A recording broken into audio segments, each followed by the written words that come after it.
practically what is happening is that at present for financial year 2025-26, we have to use the Income Tax Act 1961, whereas for the tax year 26-27, we have to guide and use the Income Tax Act 2025. So basically, your training period will be in this regime when both the act are there into picture. So when you will be doing the tax audit, you have to actually see the Income Tax Act 1961 only. But when you have to see that what is the advance tax which is required to be filed, required to be deposited by the client in 2000, say in June 2026, then you need to see the Income Tax Act, provisions of Income Tax Act 2025. So all our speakers can now take a.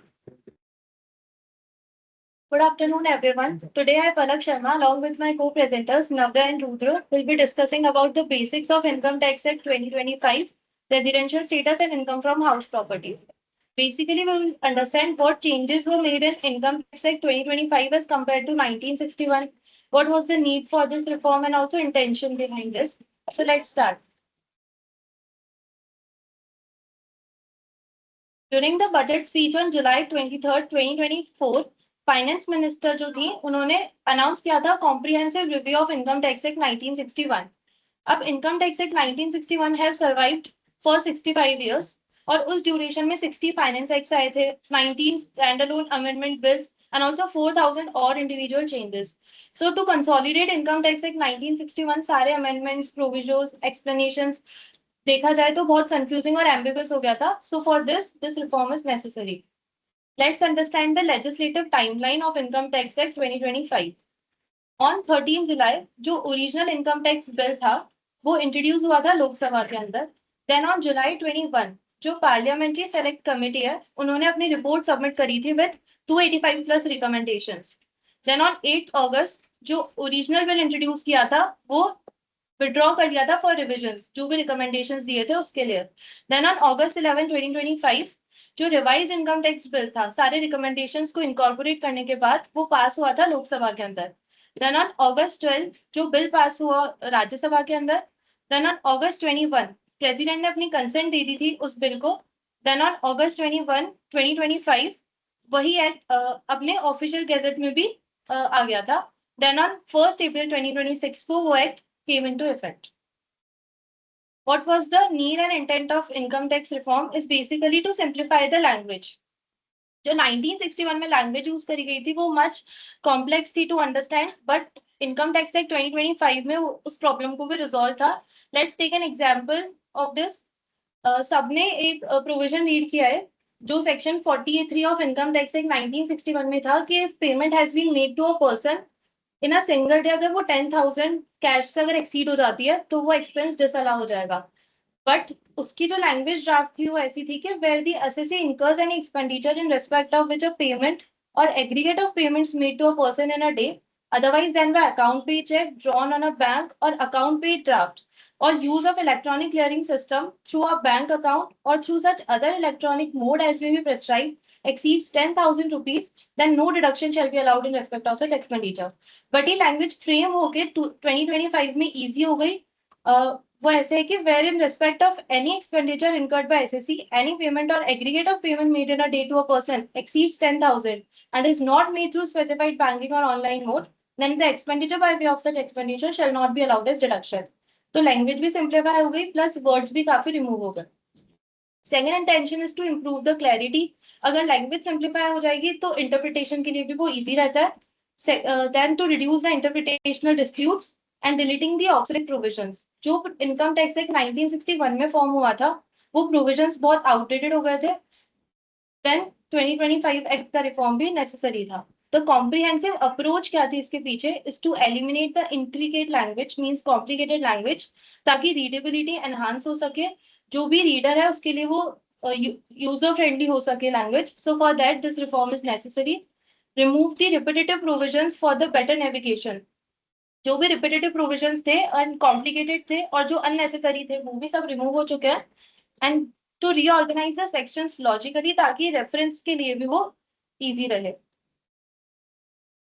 क्या challenges थे जिसकी वजह से reform necessary था? Is to increase the complexity, multiple provisions, explanation, amendments आने के बाद किसी भी प्रोविजन को अगर इंटरप्रीट करना है, so for that you have to refer explanations, provisions, amendments. तो अब वो चीजें सॉल्व हो चुकी है एंड वो कंसोलिडेट हो चुका है in income tax act 2025। Litigation का एक्सपेंसेस भी हाई हो गए थे बिकॉज लैंग्वेज कॉम्प्लेक्स थी, सो फॉर दैट इंटरप्रिटेशन में इश्यूज आते थे। So now this problem has been resolve by the income tax act 2025। Fragmented structure, किसी भी सिमिलर सब्जेक्ट के रिगार्डिंग बहुत सारी प्रोविजंस थे, अमेंडमेंट्स, फिर उसके एक्सप्लेनेशंस, तो वो चीज बहुत ही इनएफिशिएंट थी and also time consuming. Framework outdated हो चुका था एंड ऑल्सो कंप्लायंस बर्डन जो इनकम टैक्स एक्ट 2025 के थ्रू रिड्यूस हो चुका है।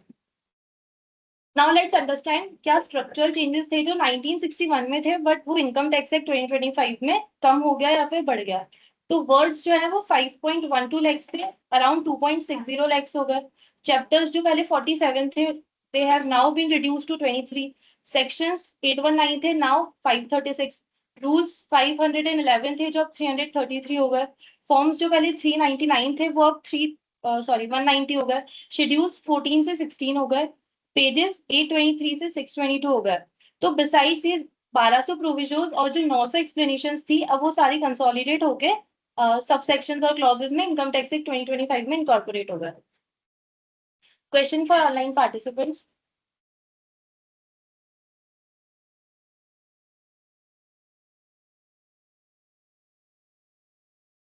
Divya, The Income Tax Act 2025 becomes effective from option A 1st April 2025, option B 1st April 2026, option C 13th Feb 2025 and option D 23rd July 2024. Option B. वो बोल तो रही है, I think voice नहीं आ रही। Option B. Yes Divya. Option B. Correct. Option B. What remains unchanged? Now we will see कि क्या चीजें जो 1961 में थी वो 2025 में चेंज नहीं हुई है। First is the core taxation principles. जैसे charge of income tax on fiscal year basis, upon income earn करते थे प्रीवियस ईयर में एंड देन असेसमेंट ईयर में एसएसओ के टैक्स पे करना होता था, वो जो कंसेप्ट है वो सेम ही है। Then classification of heads of income, जो भी डिफरेंट हेड्स ऑफ इनकम थे, salaries, PGBP, house property, income from other source, capital gain, वो सब चीजें भी सेम है। जैसे रेजिडेंशियल स्टेटस डिटरमाइन करते थे weather a person is a non resident और रेजिडेंट, वो चीजें सेम है। And basic charge of income tax computation, जो टैक्स कंप्यूटेशन के रिगार्डिंग प्रोविजन है वो भी सेम है। जो रिफॉर्म का फोकस एरिया है वो जस्ट टू प्रेजेंटेशन बेटर हो सके, रीडेबिलिटी इंक्रीज हो सके, क्लैरिटी आए, प्रिसाइज हो जाए, ऑपरेशनल एफिशिएंसी इंक्रीज हो एंड ऑल्सो बिजनेस में भी इजी रहे थोड़ा, तो इस वजह से फोकस इनकम टैक्स 2025 में इन एरियाज पे ज्यादा किया गया। वो एक स्लाइड अपनी है कि सेक्शन कितने से कितने कम हाँ। तो आप लोग ने सबने ऑब्जर्व किया होगा कि पहले कितने वर्ड्स थे इनकम टैक्स में, अब कितने हो गए, कितने सेक्शंस थे अब कितने हो गए। तो कितने ऐसे प्रोविजन थे जो 1961 के एक्ट में थे, 1917 में वो रेलिवेंट थे, फिर चेंज हो गया समय के हिसाब से, फिर 80s में आए, फिर वो भी चेंज हो गए। तो बहुत सारे ऐसे प्रोविजन थे जो आज की डेट पे काम भी नहीं थे अपने लिए। तो इन्होंने क्या किया 2025 में, जो भी आज प्रेजेंट सिनेरियो के हिसाब से अपनी चीजें एप्लीकेबल होनी चाहिए, जो अपने लिए रेलेवेंट हैं, उनको रखा और बाकी सारी चीजें हटा दी। तो एक्ट एक तरह से 40% शॉर्ट हो गया। अब ये जैसे इसने डिस्कस किया कि कौन कौन सा हमारा रिफॉर्म का फोकस एरिया है, तो इजी रीडिंग हो गई। एंड एक्ट की लैंग्वेज नॉर्मली पहले से प्रोफेशनल समझ पाते थे, आज अगर तुम भी रीड करोगे तो तुमको भी वो समझ में आएगा। पहले इसमें था कि क्लैरिटी और प्रिसीजन नहीं था, बहुत सी जगह ऐसी लैंग्वेज दिखी थी इसके 2 या 3 मीनिंग निकल रहे थे, तो ये नहीं समझ में आ रहा था कि एक्ट कहना क्या चाह रहा है, हमारे फेवर में है, इनकम टैक्स डिपार्टमेंट के फेवर में है, या किसके लिए कहना चाह रहा है। तो अब क्या है कि आप उसको पढ़ोगे ना तो आपको एक सिंगल मीनिंग निकल के आएगी उसकी, कि इसका यही मतलब है, वो चाहे हमारे फेवर में हो चाहे इनकम टैक्स डिपार्टमेंट के फेवर में, बट लेकिन एक क्लैरिटी आ जाएगी उसको पढ़ने से। पहले कुछ चीजों में ऑपरेशनल एफिशिएंसी आ गई। एक छोटी सी चीज देखने के लिए एक्ट का ये सेक्शन देखना पड़ता था, पिछले 2 साल पहले क्या चेंजेस थे वो देखने पड़ते थे, उसके पहले क्या चेंजेस थे वो देखने पड़ते थे। अब इन्होंने नए एक्ट में लाया तो पुराने चेंजेस तो हो गए सारे खत्म, आज से फ्रेश जो भी स्टार्ट होगा वो अभी स्टार्ट होगा। अब उसमें सिर्फ 2-3 साल में कभी चेंजेस आएंगे तो वो अपडेट होता रहेगा, लेकिन जो 60 साल के चेंजेस थे उसकी जगह अब एक तरह से फ्रेश स्टार्ट हो जाएगा अपना। और facilitation of ease of doing business. Ease of doing business क्या हुआ कि जैसे पहले टीडीएस वगैरह सारी चीजें सब पैराग्राफ फॉर्म में थी, अब सबको टैबलर कर दिया, तो एक बिजनेसमैन को भी अगर कभी कोई चीज देखनी है या गूगल पे भी करना है तो वो एक्ट का वो सेक्शन निकल जाएगा जो वो देख के समझ में आ जाएगा, अच्छा ये रेजिडेंट पे है, नॉन रेजिडेंट पे है, ये परसेंटेज है। तो पहले तो क्या होता था, लैंग्वेज फॉर्म में सब कुछ लिखा था, at the rate of, at the rate वगैरह ऐसी कुछ भी नहीं चीज थी वहाँ की, 10% या कुछ will be chargeable at rate specified, अब वो रेट स्पेसिफाइड की तीसरी जगह है, तो ये सारी प्रॉब्लम फेस हो रही थी। अब उन्होंने सब कुछ एक्ट का पार्ट बना दिया, कोई चीज रेफर करने की जरूरत नहीं है। And at some places they have given the formula also. हाँ फॉर्मूला दे Because दिया earlier there were no formulas और एक दो जगह में formula होंगे. पहले फॉर्मूला But सब now कुछ लैंग्वेज फॉर्मेट में, Language format में. मतलब अगर एक छोटा सा फॉर्मूला है तो उसके लिए 5 या 6 लाइन लिख देते थे वो, अब उसको सीधा सीधा फॉर्मूला फॉर्म में कर दिया। नाउ सेक्शन 3 डिफाइन करता है what is the meaning of tax year. जो पहले कंसेप्ट था 1961 में असेसमेंट ईयर और प्रीवियस ईयर का, is now been replaced by the word tax year. Tax year means जो भी 12 मंथ्स पीरियड कमेंस हो रहा है फ्रॉम 1 अप्रैल से, तो जो पहले प्रीवियस ईयर में कोई भी पर्सन इनकम अर्न कर रहा है और उसके जो रेलिवेंट असेसमेंट वगैरह है वो उसके नेक्स्ट ईयर में होता था। Now this term has been change to tax year. Now detailed understanding, जिस भी ईयर में इनकम अर्न हो रही है वो पहले टर्म होता था प्रीवियस ईयर, बट 2025 में उसको टैक्स ईयर ही बोलेंगे। ईयर जिसमें टैक्स असेस हो रहा है जो पहले होता था असेसमेंट ईयर, उसको भी अब प्रीवियस ईयर ही टर्म करेंगे। अब जो प्रीवियस ईयर है वो फाइनेंशियल ईयर जिसमें आप इनकम अर्न कर रहे हैं, असेसमेंट ईयर फाइनेंशियल ईयर +1 होता था। अब टैक्स ईयर जो है वो प्रीवियस ईयर और असेसमेंट ईयर दोनों के लिए सेम टर्म यूज होगी, प्रीवियस ईयर। नॉर्मली आप लोग क्या करते थे, पहले फाइनेंशियल ईयर अलग चलता था, असेसमेंट ईयर अलग। ऑडिट के टाइम भी अपन क्या करते थे, फाइनेंशियल ईयर एंड हो जाता तो उसके बाद असेसमेंट ईयर की फाइल बनाते थे, उसमें सेम एफवाई की जगह एवाई एक नेक्स्ट ईयर रखे। अब सब कुछ टैक्स ईयर कर दिया ताकि क्लियर रहे कि अच्छा 25-26 के ट्रांजेक्शन है तो 25-26 का ही है, उसमें एवाई एफवाई कुछ नहीं ऐड करने की जरूरत। तो in short we can say कि जिस ईयर में इनकम अर्न करिए वही आपका असेसमेंट वही ईयर। असेसमेंट ईयर हो गया, वही टैक्स ईयर हो गया, वही एफवाई हो गया। अब there is a frequently asked question कि क्या टैक्स ईयर जो उसका जो पीरियड है क्या वो फाइनेंशियल ईयर से कम भी हो सकता है। तो हाँ, इन केस अगर बिजनेस न्यूली सेटअप हुआ है या फिर ड्यूरिंग द ईयर में कहीं भी बीच से आपने इनकम जनरेट करना स्टार्ट करा है, तो उस केस में आपका टैक्स ईयर जो है वो शॉर्टर देन 12 मंथ्स भी हो सकता है।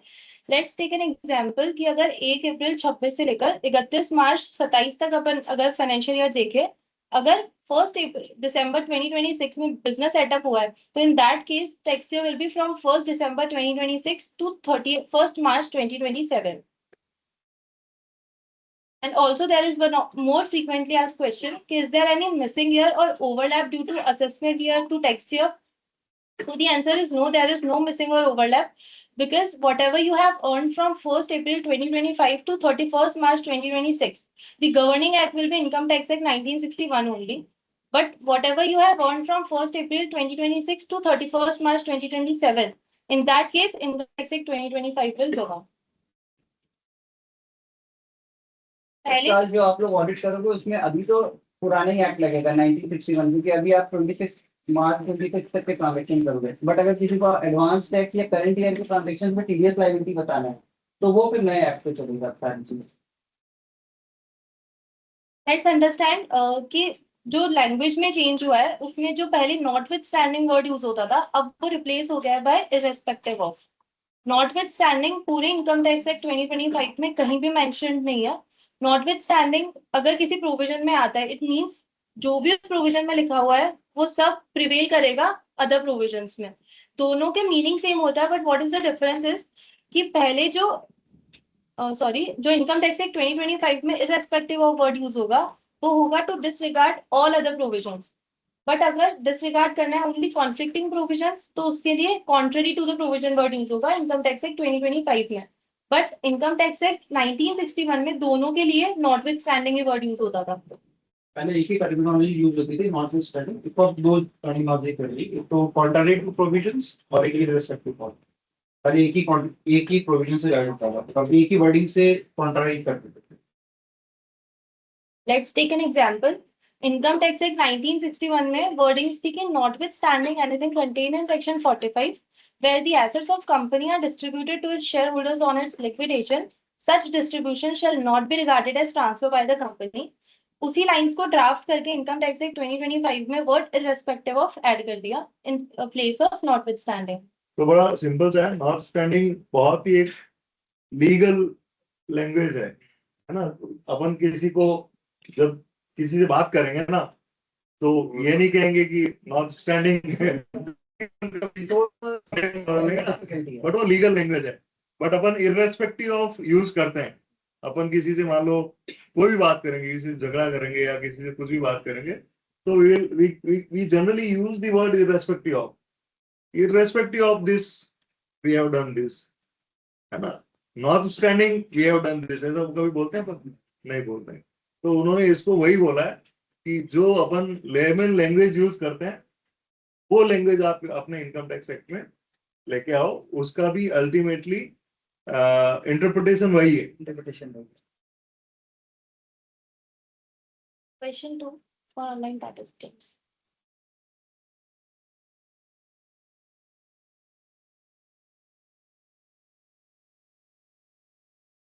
Umesh, Tax year means option A calendar year, option B period of 12 months from 1st Jan, option C 12 months commencing from 1st April, and option D any 12-month period.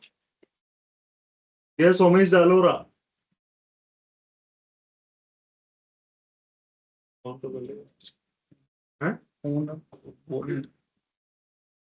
Voice नहीं आ रही आपकी?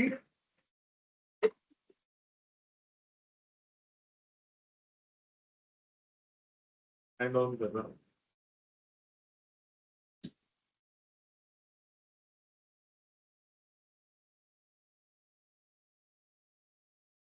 हर्ष पंडित, sir, option C, 12 months commencing from 1st April. I think उसको voice में कुछ issue आ रहा है। Now let's understand कि जो मेजर इनकम टैक्स फॉर्म्स थे 61 के अंदर वो न्यू नोटिफाइड फॉर्म्स नेम्स उनके जो है वो बेसिकली चेंज हो गए हैं। जो TDS certificate for salary old act में फॉर्म 16 था, it has now been changed to form 130।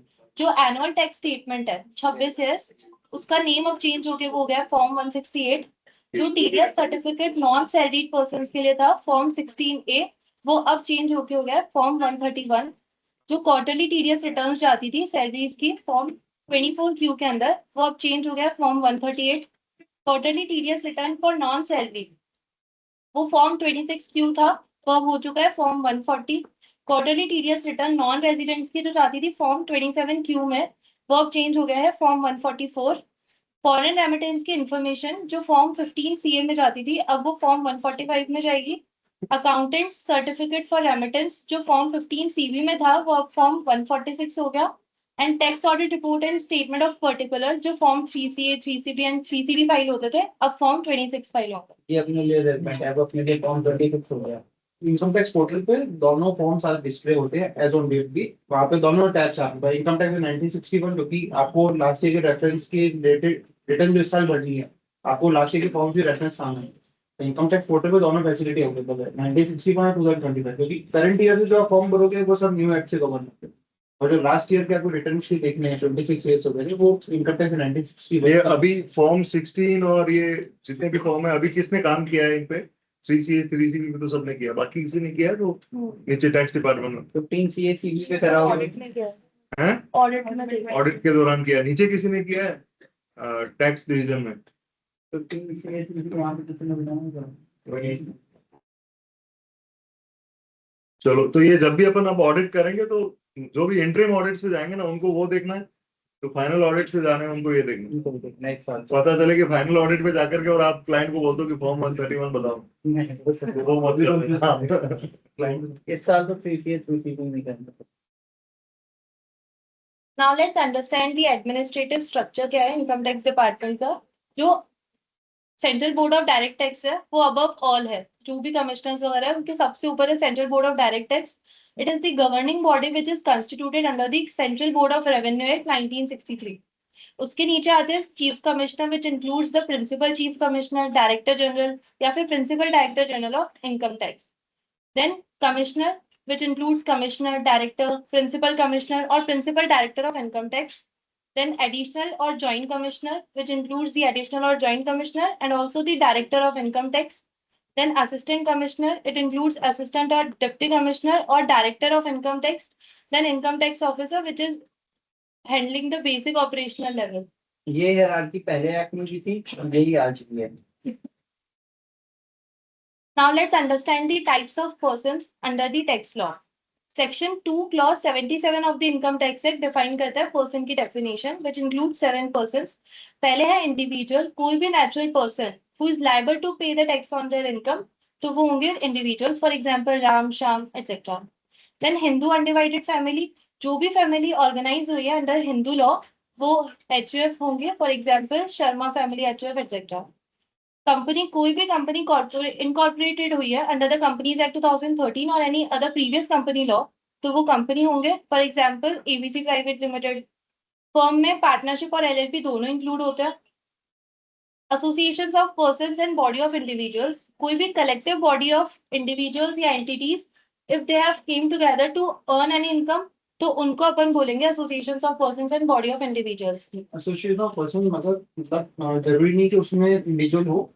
कोई एक फॉर्म, जैसे दो कंपनी मिलके कोई जॉइंट प्रोजेक्ट के लिए साथ में आते हैं, फॉर एग्जांपल रियल एस्टेट हो गया या कोई भी एक साथ में बिजनेस करते हैं, तो उनको यूपी टर्म क्या जाएगा, body of individual rather than जो अपनी कोऑपरेटिव सोसाइटी होती है या जो फैमिली के हायर ट्रस्ट होते हैं, वो सब बॉडी ऑफ इंडिविजुअल में काउंट होंगे, जहाँ पे as an individual a person is a member. तो एसोसिएशन ऑफ पर्सन में अदर देन नेचुरल पर्सन भी member of the association of person. Body individual होना compulsory. Local authorities include municipalities, panchayat या कोई भी अदर जो गवर्नमेंट बॉडीज है वो सब. आर्टिफिशियल जुरिडिकल पर्सन में जो भी अबव 6 पॉइंट्स में कवर नहीं हो रहा है वो लास्ट में एजेपी में कवर होंगे, for example temples, universities etcetera. Now let's discuss the core definitions. Just section 2 clause 11 of the IT Act 2025, it defines assessee. Assessee means कोई भी person जिस पे जिसको टैक्स पे करना है अपने इनकम पे, वो assessee टर्म करेंगे. And the section 2 clause 49, उसमें कवर होती है incomes. Income include anything which you have earn from business and professions, dividends या फिर परक्विजिट्स, अलाउंसेस, और any income which you have earn from gambling, lotteries, races etcetera. यहाँ पे section 2 के अंदर तो बहुत सारी डेफिनेशन है, बट आज अपन सेलेक्टेड ही डिस्कस कर रहे हैं. फिर जैसे जैसे रेलेवेंट सेक्शंस कवर करते हैं तो वहाँ उनसे डेफिनेशन. ये आप लोगों के लिए बहुत इंपॉर्टेंट है from the point of view of exams also, क्योंकि अभी जितनी जल्दी फास्ट लर्निंग हो जाएगी ड्यूरिंग द कोर्स ऑफ, और एक तो ये जो क्लासेस हो रही है वो, क्योंकि अगले 2-3 महीने अपने यही क्लासेस हाँ, 2-3 महीने अभी various partners and members will be coming on this. तो बेटर है कि आप इसको लर्न कर लो, और डेफिनेटली आपके ऑडिट पीरियड में भी ये सब काम आने वाले हैं अगले साल 26-27 की जब ऑडिट करेंगे. Now section 2 clause 20 defines company. Company means कोई भी इंडियन कंपनी या फिर कोई भी बॉडी कॉर्पोरेट जो इनकॉर्पोरेट हुई है आउटसाइड इंडिया उस फॉरेन लॉ के अंडर, और एनी इंस्टीट्यूशन, एसोसिएशन और body which is assessed as a company under Income Tax Act 1961, and or any institution, associations or body which is incorporated or not, or whether Indian or non-Indian, which is declared by order of the board to be company for such period. तो अगर board के द्वारा declared है, then also it will be termed as a company. Question for online participant.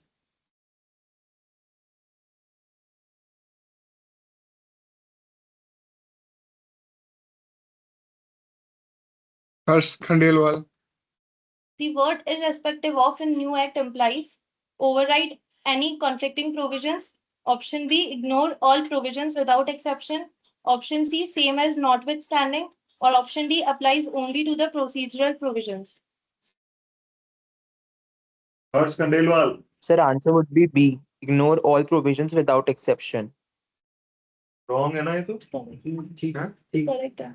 But आगे same as not standing भी तो लिखा हुआ है. उसमें क्या सर, इन्होंने अब 2 वर्ड कर दिए, एक तो irrespective of और एक लग दिया मतलब ये, हाँ, कि nothing contrary mentioned to this. तो contrary वाला तो स्पेसिफिक हो जाएगा और इररिस्पेक्टिव जहाँ डाल दिया वो पूरा सारी चीज को पहले दोनों का नॉट लेकिन अभी जो अपन ने पढ़ रहे थे नॉट स्टैंडिंग एक दो के ऊपर वहाँ पे वो कॉन्ट्ररी वाला डिस्कस करना वहाँ पे कॉन्ट्री टू द प्रोविजन वो डिस्कस डिस्कस नहीं हुआ इस वजह से कंफ्यूज चलो ठीक है आई थिंक बहुत अच्छे से पढ़ रहे हो और तुम बिना समझे ठीक है सेक्शन 2 क्लॉज 76 डिफाइन करता है परमानेंट अकाउंट नंबर को कोई भी यूनिक 10 अल्फा न्यूमेरिक नंबर होता है जो असेसिंग ऑफिसर किसी भी पर्सन को अलॉट करता है अंडर इनकम टैक्स एक्ट, तो वो होता है अपना पेन पेन अच्छा की जो एक बार ये इसको एक बार बैक करो दूसरी साइड पे आते हैं परमानेंट अकाउंट नंबर में आगे की स्लाइड में कौन सा डिजिट किसको रिप्रेजेंट करता है ये लिखा हुआ है सो आप में से कोई बता सकता है कि अभी जो परमानेंट अकाउंट नंबर है ना उसमें कौन सा डिजिट किस चीज को रिप्रेजेंट करता है एनी आइडिया अबाउट इट जैसे 10 लेटर है तो कोई एक पर्टिकुलर लेटर कोई ऑनलाइन पार्टिसिपेंट कोई बताना चाहे हैं इस पे ग्रुप पे डाल देगा सर मैं बताना चाहता हूँ कोई भी ऑनलाइन पार्टिसिपेंट अगर बताना चाहे he can mention in the group कौन सा लेटर नहीं आप पूरा वैसे बताइए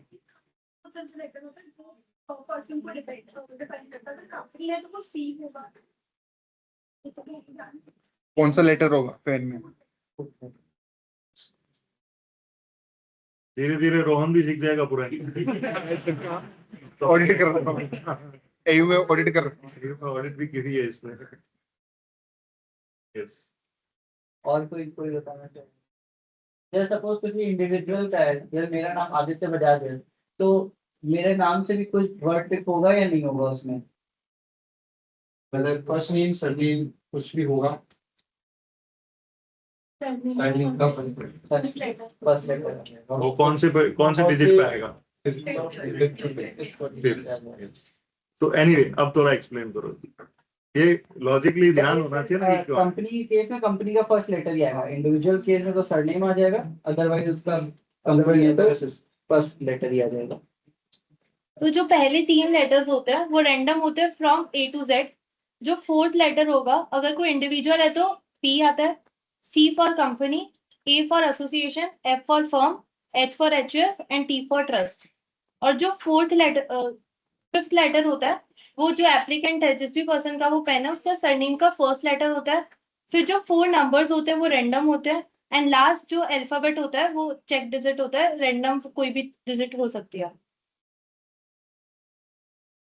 section 4 is the charge of income tax जो डिफाइन करता है कि how the income tax will be charge first is the rate determination rate उस पे कैलकुलेट होगा टैक्स जो भी उस रेलेवेंट सेंट्रल एक्ट में मेंशन्ड है फॉर द टैक्स ईयर उस बेसिस पे इनकम टैक्स चार्ज होता है टोटल इनकम बेस अपन जो ग्रॉस टोटल इनकम सारे हेड्स का टोटल करके और उसमें डिडक्शंस लेस करके जो टोटल इनकम आती है उस पे टैक्स कंप्यूट होगा third is the additional tax जो भी इस एक्ट के अंदर कोई एडिशनल टैक्स के बारे में अगर बोला हुआ है तो वो एडिशनल टैक्स भी वहाँ पे चार्ज होता है ऑल्टरनेटिव पीरियड्स अभी अपन पढ़ते हैं कि जो भी इनकम अर्न करिए उसका असेसमेंट होके we have to pay the tax for 1 year but अगर कोई ऑल्टरनेटिव पीरियड भी अगर एक्ट में मेंशन है तो for that also you have to pay the tax then fifth is the collection method कोई भी डिडक्शन या कलेक्शन एट सोर्स टीसीएस वगैरह अगर मेंशन्ड और एडवांस में अगर डिपॉजिट कराना है तो for that we have to act accordingly section 5 is the scope of total income कौन कौन कवर्ड है इनकम टैक्स टोटल इनकम के स्कोप में first is the resident person कोई भी इनकम किसी भी सोर्स से अगर वेदर रिसीव इन इंडिया और deem to receive in India और अक्रू इन इंडिया या outside India with special provisions तो वो कवर होंगे in the scope of total income and then the non resident person कोई भी इनकम जो receive हुई है और deem to receive in India then it will also be considered in the scope of total income the key point is कोई भी income accrue या arise outside India हुई है और अगर वो अपने इंडियन फाइनेंशियल्स के अंदर वो इनकम अगर शो हो रही है इट डजंट मीन कि वो इंडिया में टैक्स्ड होगी फॉर एग्जाम्पल कोई यूएसए में किसी ने इनकम अर्न करी है और वो वहीं रिसीव हुई है वहीं अक्रू हुई है देन इन दैट केस अगर वो इंडियन फाइनेंशियल्स में अपन इनकम इनकॉर्पोरेट करें डजंट मीन्स कि वो यहाँ टैक्स्ड होगी क्योंकि वो ऑलरेडी यूएसए में टैक्स हो चुकी है फॉर एग्जांपल जैसे रिलायंस की कुछ कंपनियां यूएस बेस्ड है और वो वहां पे इनकम अप्रूवल करके वहां पे उसकी टैक्सेबिलिटी पूरी करते हैं और जब रिलायंस के कंसोलिडेशन इंडिया में बनते हैं तो उसकी सेम इनकम को वापस रिलायंस अपनी इनकम में ऑफर इनकम टैक्स रिटर्न में शो नहीं करेगा क्योंकि वो ऑलरेडी वहां पर है। जस्ट मियरली वो मेरे बुक्स ऑफ अकाउंट्स में है, डजंट मीन कि वो मेरी भी इनकम है। Question for online participants.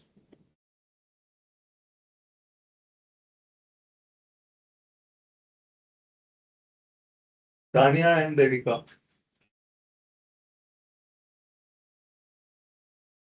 Tanya and Devika.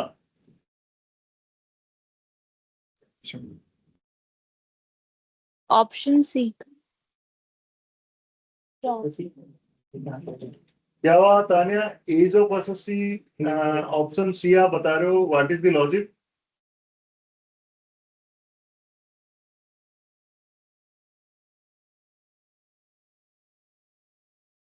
Tania,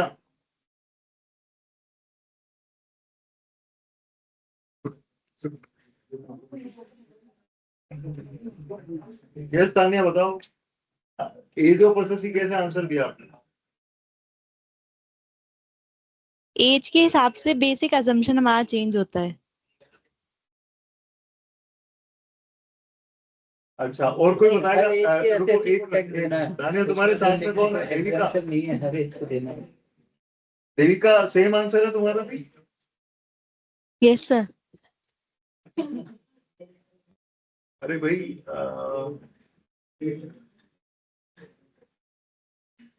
और कौन है? कोई और आंसर देगा? उज्ज्वला।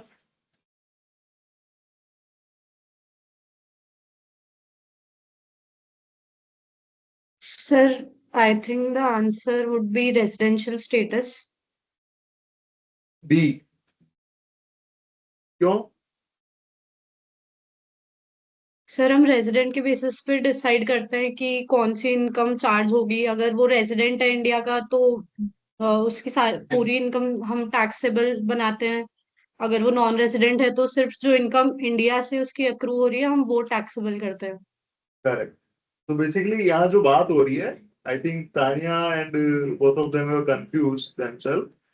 जो स्कोप ऑफ टोटल इनकम की बात हो रही है, वो एज के हिसाब से तो एक बार आपका उस स्कोप में आ गया तो उसके बाद में आपको कोई सुपर सीनियर सिटीजन है या कोई सीनियर सिटीजन है या कोई है ना, तो basis that there are some relaxation in tax liabilities, but scope जो है वो रेजिडेंशियल स्टेटस पे डिपेंड करता है। If you are resident then your entire world income will be taxed. If you are non-resident, then India income will be taxed. So these are things are there. Yes. Now let's understand some important considerations. जो भी आपका existing 10 है, faceless assessment और faceless appellate framework जो as per IT Act 1961 है, वो ही continue होगा as per IT 2025. जो भी राइट्स, ऑब्लिगेशंस या कोई बेनिफिट्स, लाइबिलिटीज जो आपको IT Act 1961 के थ्रू मिली है, वो चीज भी कंटिन्यू होगी in the income tax act 2025। कोई भी अगर अपील्स वगैरह कंटिन्यू में है, कोई प्रोसीडिंग्स चल रही है as per the IT Act 1961, तो 2025 से इफेक्टिव होने के बाद जरूरी नहीं है कि वो सारी प्रोसीडिंग्स रिमूव हो जाती है, वो सब कंटिन्यू रहेगा as per income tax act 1961 only. Now let's understand the slab rates and surcharge rates as per clause 202 जो IT Act 2025 में है, बट यही सेक्शन 115 BAC था as per the income tax act 1961। तो जो भी रेट्स है इंडिविजुअल्स और HF के लिए वो अप टू 4 लाख तो नील है, देन 4 लाख टू 8 लाख 5%, 8 लाख से 12 लाख तक 10%, 12 लाख से 16 लाख तक 15%, 16 लाख से 20 लाख तक 20%, देन 20 लाख से 24 लाख तक 25%, और जो भी इनकम अबव 24 लाख है उस पर 30% चार्ज होगा। सरचार्ज रेट्स 50 लाख तक तो नील है, देन 50 लाख से 1 करोड़ तक 10%, 1 करोड़ से 2 करोड़ तक 15%, एंड देन जो भी अबव 2 करोड़ है उस पर 25% चार्ज होता है। हेल्थ एंड एजुकेशन सेस 4% होता है इनकम टैक्स पे। रिबेट जो अंडर सेक्शन पहले 87A था वो अब सेक्शन नंबर चेंज होकर 156 हो गया, उसमें 60,000 है अगर आपकी इनकम 12 लाख है उससे कम है तो। इनकम अप टू 12 लाख तक जो है 12 लाख तक वो इफेक्टिवली टैक्स फ्री होगा फॉर इंडिविजुअल्स, और जो सैलरीड इंडिविजुअल्स है उनको स्टैंडर्ड डिडक्शन जो पहले 50,000 मिलता था वो 75,000 मिलेगा। सैलरीड वाले के लिए 12,75,000 तक, बट इसमें 12 लाख में अगर किसी की कैपिटल गेन इनकम है तो वो एग्जाम्प्ट नहीं है, वो कैपिटल गेन के अंदर टैक्स होगी। अगर इनकम है या सैलरी इनकम है या बिजनेस इनकम है तो वो एग्जाम्प्ट है। क्लॉज 203 नहीं, अब वो ओल्ड रिजाइन वगैरह तो सब ठीक है? दोनों है। अच्छा, दोनों ही है। पैरेलल चल रहे दोनों।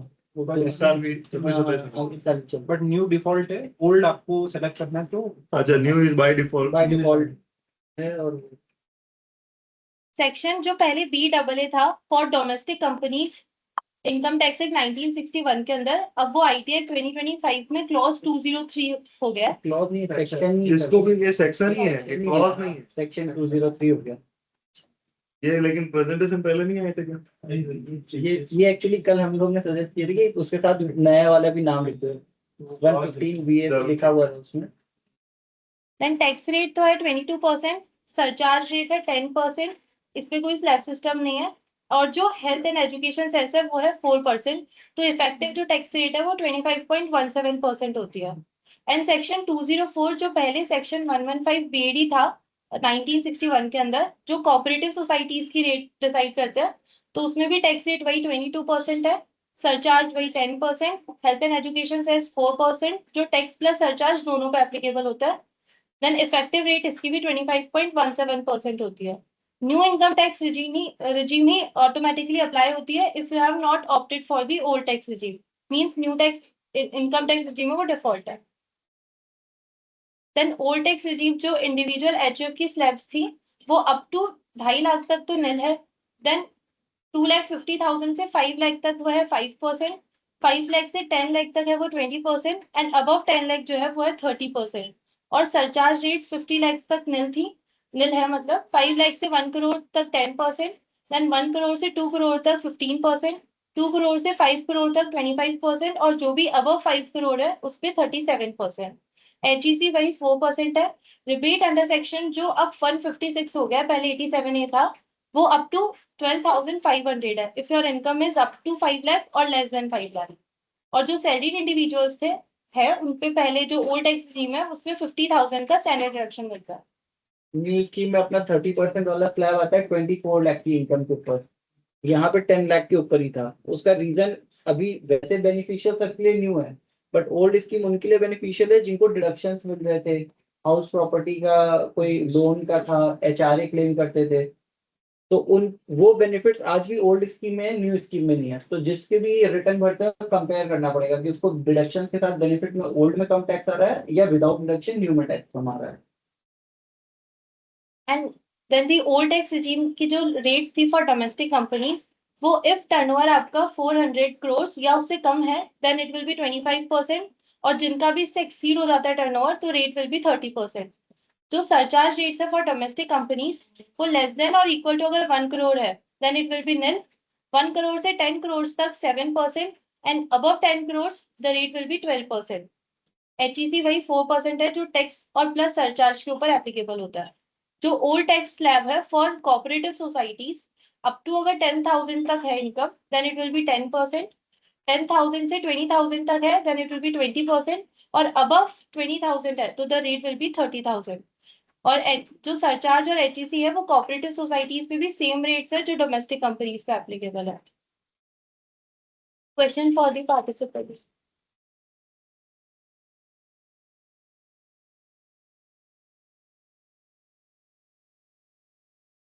Bhaskar.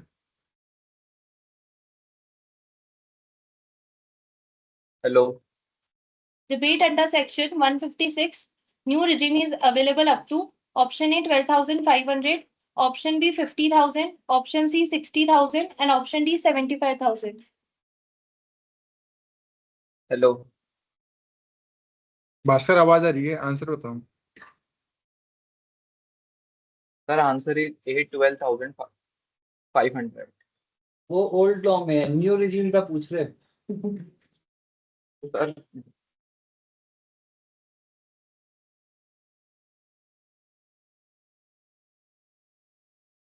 Sir 60,000। Thank you.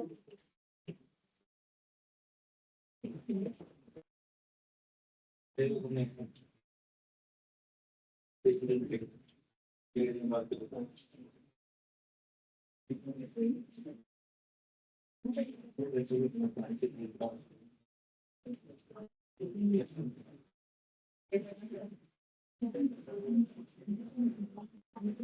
good afternoon, everyone.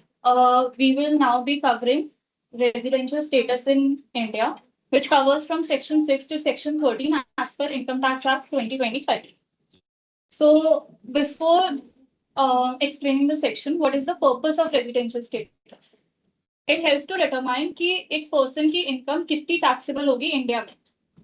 It classifies the income as Indian income as well as global income. It classifies the individuals as ROR, which stands for resident and ordinary resident, RNOR, which stands for resident but non-ordinary resident, and NR, which is non-resident. It helps to ensure fair taxation कि अगर कोई भी person India में earn कर रहा है तो उसकी इनकम इंडिया में ही टैक्सेबल हो, while a person जिसके लिमिटेड कनेक्शंस है इंडिया में, उसके सिर्फ लिमिटेड इनकम जो इंडिया में ही अक्रू और अराइज हुई हो वो ही टैक्सेबल हो. Third, it helps to avoid double taxation. And lastly, it prevents tax evasion by introducing the concept of deemed residency कि जो इंसान हाई इनकम अर्न कर रहा है और वो कहीं भी टैक्सेबल नहीं हो रहा है तो वो अंडर डीम्ड रेजिडेंसी टैक्सेबल हो जाएगा. So overview दे दो एक बार. Individual की residential status is determined on the number of days he has stayed in India. Companies HUF, AOP, BOI की residency status is based upon its place of effective management of controls and affairs. Starting with section 6 sub clause 2, which states that कि individual की residential status कैसे determine होता है. There are two basic conditions. First condition is कि उसको tax year में more than 182 days reside करना होता है. And second condition states that कि tax year में more than 60 days or more, और previous 4 years में cumulatively 365 days or more. If an individual fulfills any of the condition, then he would be considered as resident of India. तो हम इस concept को एक timeline के through understand करते हैं. For example, current tax year is 26-27. तो first condition fulfill करने के लिए उसको 26-27 में 182 days या ज़्यादा रहना पड़ेगा. एंड सेकेंड कंडीशन फुलफिल करने के लिए उसको 26-27 में 60 डेज या मोर रहना पड़ेगा. और from 1 April 2022 to 31 March 2026 which counts for 4 preceding years उसको 365 डेज और मोर इंडिया में फिजिकली प्रेजेंट होना पड़ेगा. If a individual fulfils any of the condition then he would be considered as resident. और अगर कोई भी कंडीशन फुलफिल नहीं होती है तो वो नॉन रेजिडेंट क्लासिफाई हो जाएगा.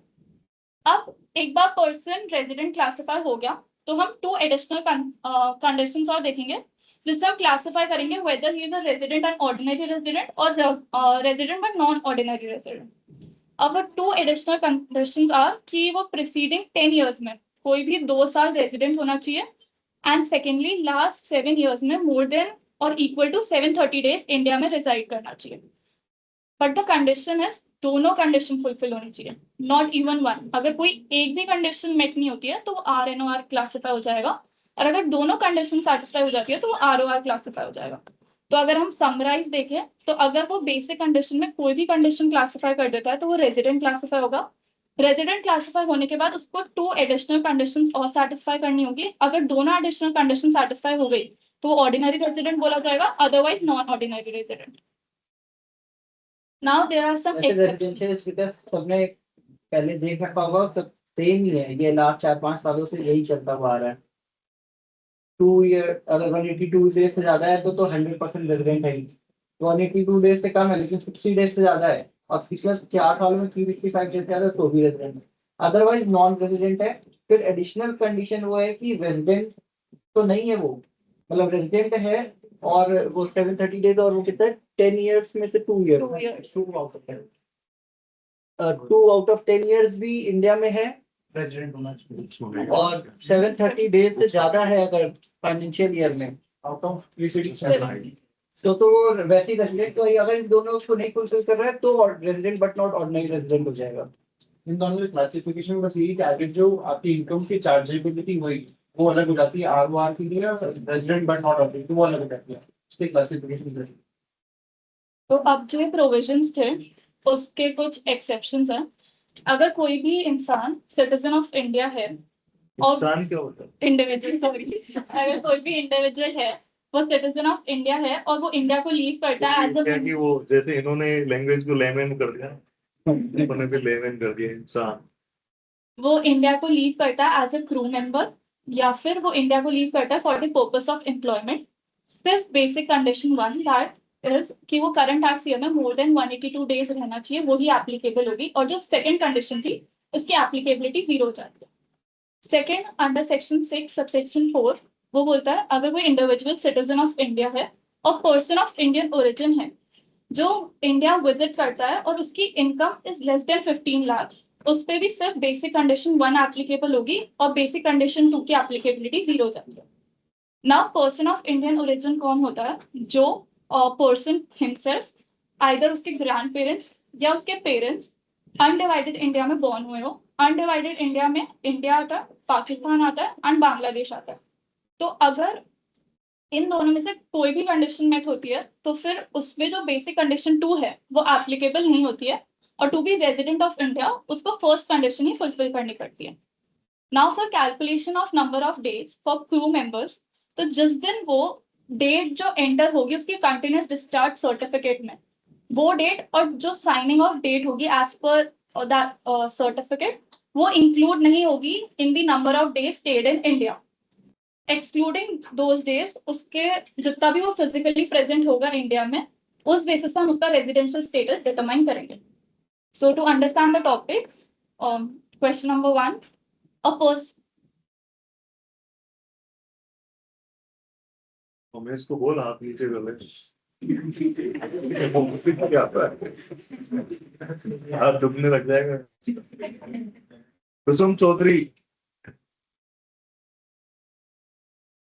कुसुम चौधरी।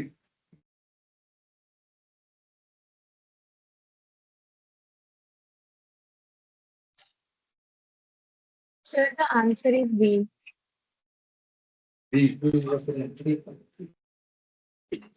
ये 3 जने लेफ्ट हो गए, वो बुला लेना वापस। so for example, Mr. A is an Indian citizen who is working as a ship crew member. He leaves India on 1st September 2025 and returns on 1st April 2026 for the tax period 25-26.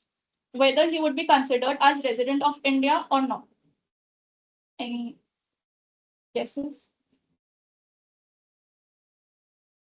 Calculate कर लो एक बार कितने से कहाँ India में। Once 1 सितंबर को India leave किया और वापस 1 अप्रैल को आया।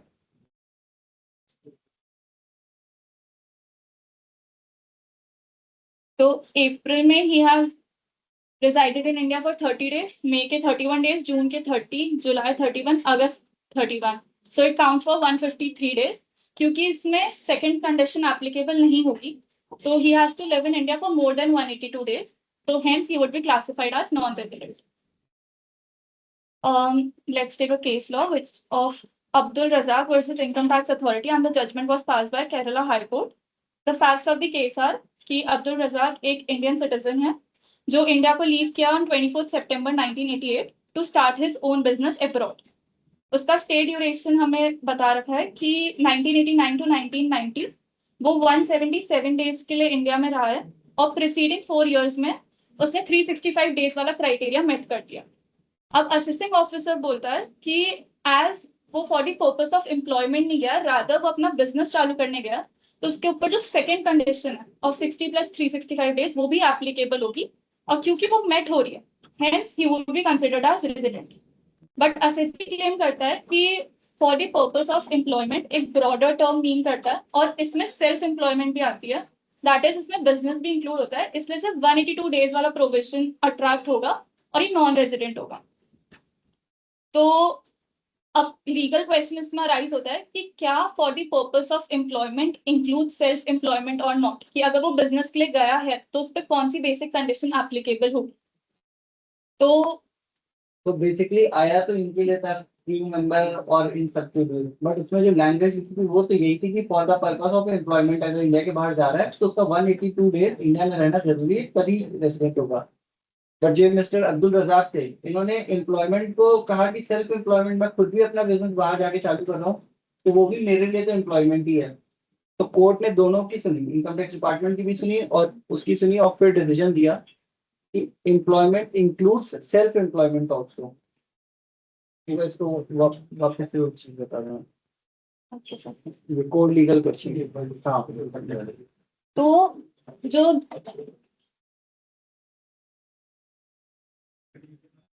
तो जो जजमेंट आया for the purpose of employment वो एक ब्रॉडर टर्म है, इसमें सेल्फ एम्प्लॉयमेंट भी इंक्लूड होती है। हेंस जो कोर्ट का जजमेंट आया कि अगर आप अपना बिजनेस स्टार्ट करने भी बाहर जा रहे हो तो वो डेफिनेशन को मीट करता है for the purpose of employment.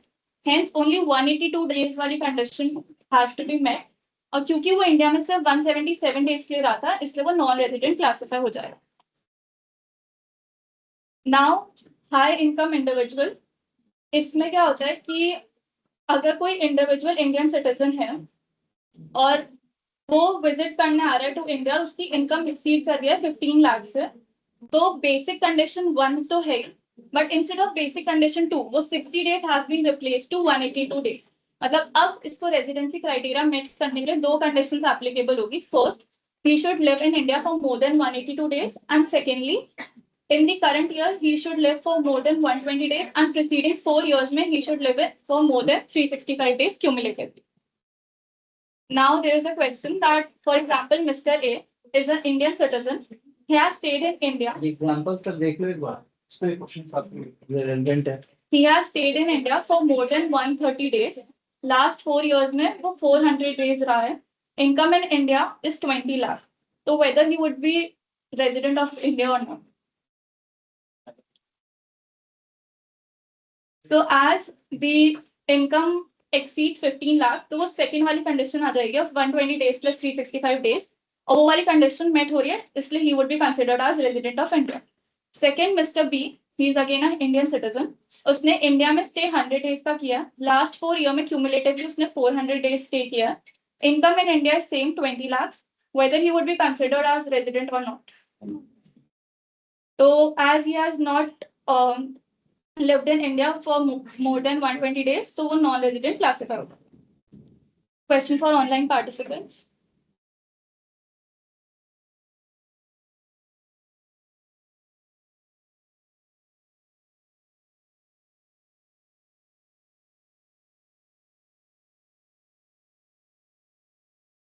तो भी An Indian citizen leaves India for employment and stays 170 days in India. Whether he would be classified as resident or not. A, resident. B, non-resident. C, RNOR, and D, deemed resident. Answer is B, non-resident. Correct. Now, section 6, subsection 7, deemed resident provision. If a person is a citizen of India and he is not taxable in any other country and his income exceeds 15 lakh, then he would be deemed to be resident of India and he would be taxable in India. For example, a person is living in Dubai और उसकी income, as Dubai is a tax-free, tax haven, तो उसकी income 15 lakh से exceed हो रही है and he is a citizen of India, तो वो deemed resident माना जाएगा of India. तो ये जो 15 लाख की जो इनकम कैलकुलेशन है, यहाँ पे अगर उसकी फॉरेन इनकम को एक्सक्लूड करूंगा, अगर यहाँ पे उसमें उसकी इंडिया की कोई इनकम है, वो 15 लाख की कैलकुलेशन में आएगी। जो इंडिया से इनकम अर्न कर रहा हूँ वो मोर देन 15 लाख है, तो for the purpose of income tax मैं इसको मैं रेजिडेंशियल के स्कोप में टैक्स करना Not liable to tax in any other country. Other than foreign. It's totaling in 15 lakh rupees doing such tax here, other than income of यहाँ पे Indian income अगर 15 लाख से क्रॉस हो रही है और कहीं भी टैक्स भर रहा है तो इंडिया में उसको माना जाएगा रेजिडेंट। अब resident but non ordinary resident, इनमें 3 लोग आते हैं बेसिकली। वो इंडिविजुअल्स जो एडिशनल कंडीशन फुलफिल नहीं करते हैं, both the additional condition has to be fulfil to be ROR. अगर कोई भी एडिशनल कंडीशन ब्रीच होती है तो वो आरएनओआर ट्रीट होता है। सेकेंडली, कोई भी पर्सन जिसकी इनकम एक्सीड कर रही है 15 लाख और वो इंडिया विजिट करने आ रहा है और जो वो कंडीशन मेट कर रहा है, वो सेकंड वाली condition that is of 120 plus 365 days, अगर वो वाली कंडीशन मीट कर रहा है तो you would be treated as RNOR. और जो भी इंडिविजुअल्स डीम्ड रेजिडेंसी के प्रोविजन में कवर हो रहे हैं, they will also be covered as RN1. So another example, for example, Mr. A, he has lived in India for more than 200 days. So he would be considered as resident, non-resident, deemed resident. Resident. Mr. B, who has stayed in India for more than 80 days, but in past 4 years, he have lived in India for cumulatively 400 days. Third, Mr. C, he has lived in India for 50 days, and in past 4 years, he have lived in India for 300 days. Mr. D, who has come to visit India, his stay in India in current year is 130 days. In past 4 years, he have lived for cumulatively 400 days. His income is more than 20 lakhs. So whether he would be a resident or not. Next, Mr. E has lived in India for 100 days. His income is 20 lakhs and it is not taxed anywhere.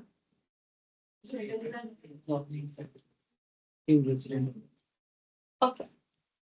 So now we would be moving forward with the residency for entities. First of all, we would cover HUF.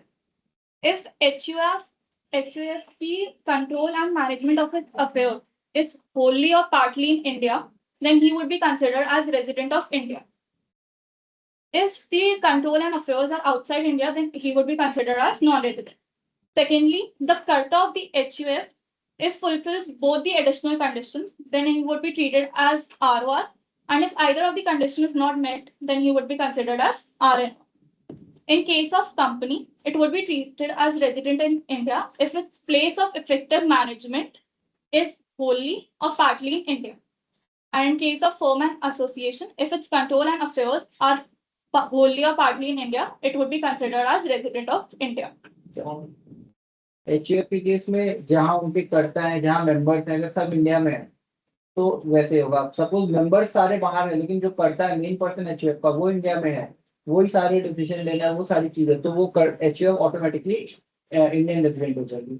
Similarly companies के case में कि company का operation तो India के बाहर हो रहा है बट इसका बोर्ड मीटिंग, सारे हेड ऑफ द डिपार्टमेंट, सारा ऑफिस सब कुछ यहाँ पे है, तो उसका वो रजिस्टर्ड भी इंडिया में है तो वैसे भी हो जाएगी.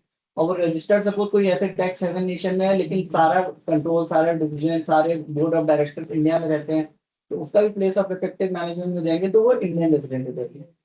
और फर्म्स एंड एसोसिएशन में जहाँ पे वो रजिस्टर्ड हो या जहाँ उसके सारे पार्टनर्स और मैनेजर्स जहाँ पे रह रहे हो, मतलब अल्टीमेटली जहाँ से बिजनेस कंट्रोल हो रहा है वही उसका रेजिडेंशियल स्टेटस डिटरमाइन करने में हेल्प करेगा. Now, income deemed to be received. Basically, this provision tells कि employees की income कब deemed to be received होती है. Although वो physically उसके हाथ में आए या ना आए, it would be deemed कि employee के पास वो income आ गई. First of all is annual accretion to RPF. अगर interest of RPF exceed 9.5% per annum और employer का contribution is more than 12% of the salary, तो उस extent तक वो income taxable होगी. It would be deemed to be received by the employee. अगर balance URPF unrecognized provident fund से recognized provident fund में ट्रांसफर होता है, then it also be considered as deemed to be received. Thirdly, अगर central government या employ का contribution करता है national pension scheme, that also will be considered as deemed to be received by the employee.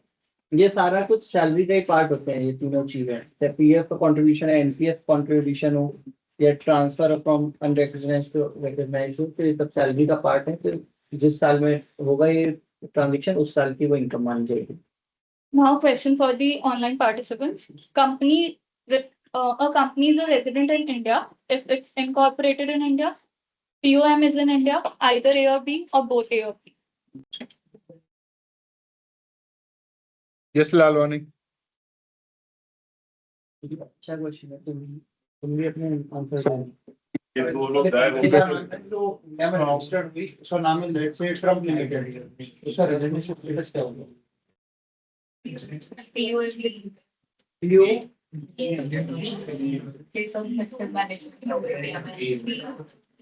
B or C? उसको पता नहीं. Yes. Yes, Lalwani. Sir, C option, either A or B. इधर ये and B, ये C option सही है। Reasoning बता दो एक बार क्या? जो कंपनी इनकॉर्पोरेटेड इन इंडिया है वो तो इंडियन रेजिडेंट माने जाएगा, क्योंकि वो फर्स्ट रेसिडेंशियल स्टेटस में जो आया था कि company incorporated in India under 1956 act और कोई भी एक्ट 2013 एक्ट, तो उनको तो रेजिडेंट माना ही माना है। और कोई ऐसी कंपनी जिसका place of effective management India में है तो उसको सेक्शन 6 के अंदर इन्होंने डिफाइन कर दिया कि उसको भले उसका रेजिडेंशियल स्टेटस वो कंपनी कुछ और मान रही हो, बट जब टैक्स अथॉरिटी उसको एग्जामिन करेंगे तो फॉर द टैक्स पर्पज उसको रेजिडेंशियल माना जाएगा, और जो भी उसकी ग्लोबल इनकम है इंडिया में टैक्स करेंगे। Dividend deemed to be income. It would be deemed to be income in the tax year जिस दिन वो declare हुई है by the company. Secondly, जिस year में वो distribute हुई है by the company to its members. And in case of interim dividend, जिस tax year में वो dividend made available हुई है to the member, उस tax year में that dividend income would be deemed to be taxable. Now, in case of income deemed to accrue in India, अगर कोई भी capital asset situated in India से कोई भी इनकम जनरेट होती है, that would be taxable in India. Income generated from any asset which is situated in India, for example आपका कोई भी प्रॉपर्टी है इंडिया में जिससे आप रेंट इनकम जनरेट कर रहे हो, तो वो जो रेंट इनकम है वो टैक्सेबल होगी इंडिया में। और अगर कोई भी एनआर का इंडिया में बिजनेस कनेक्शन है या फिर सिग्निफिकेंट इकोनॉमिक प्रेजेंस है, जो हम फर्दर स्लाइड्स में कवर करेंगे, तो वो भी income deemed to be accrue in India मानी जाएगी। Now to understand business connection there are few examples. For example case 1 says that कि एक यूके कंपनी है जो मैन्युफैक्चर करती है goods in London but sell them through branch office in India. तो क्योंकि उसका part of business is being conducted in India, so it is said कि उसका बिजनेस कनेक्शन है of that NR in India, और जितनी भी उसकी इंडियन इनकम है वो टैक्सेबल मानी जाएगी in India. Second cases, a US company एक एजेंट अपॉइंट करता है इन इंडिया जो रेगुलरली साइन और फाइनलाइज करता है कॉन्ट्रैक्ट ऑन हिज बिहाफ। वो एजेंट सिर्फ एक्सक्लूसिवली उस कंपनी के लिए ही वर्क करता है, मतलब agent is dependent upon that foreign company. तो अब इस केस में एज एजेंट के पास राइट है to conclude and finalise the contracts, agent dependent है अपॉन दैट फॉरेन कंपनी, तो इट वुड बी सेड कि उस कंपनी का बिजनेस कनेक्शन है इंडिया में और इन कॉन्ट्रैक्ट से जो भी इनकम आएंगे वो टैक्सेबल होगी इंडिया में।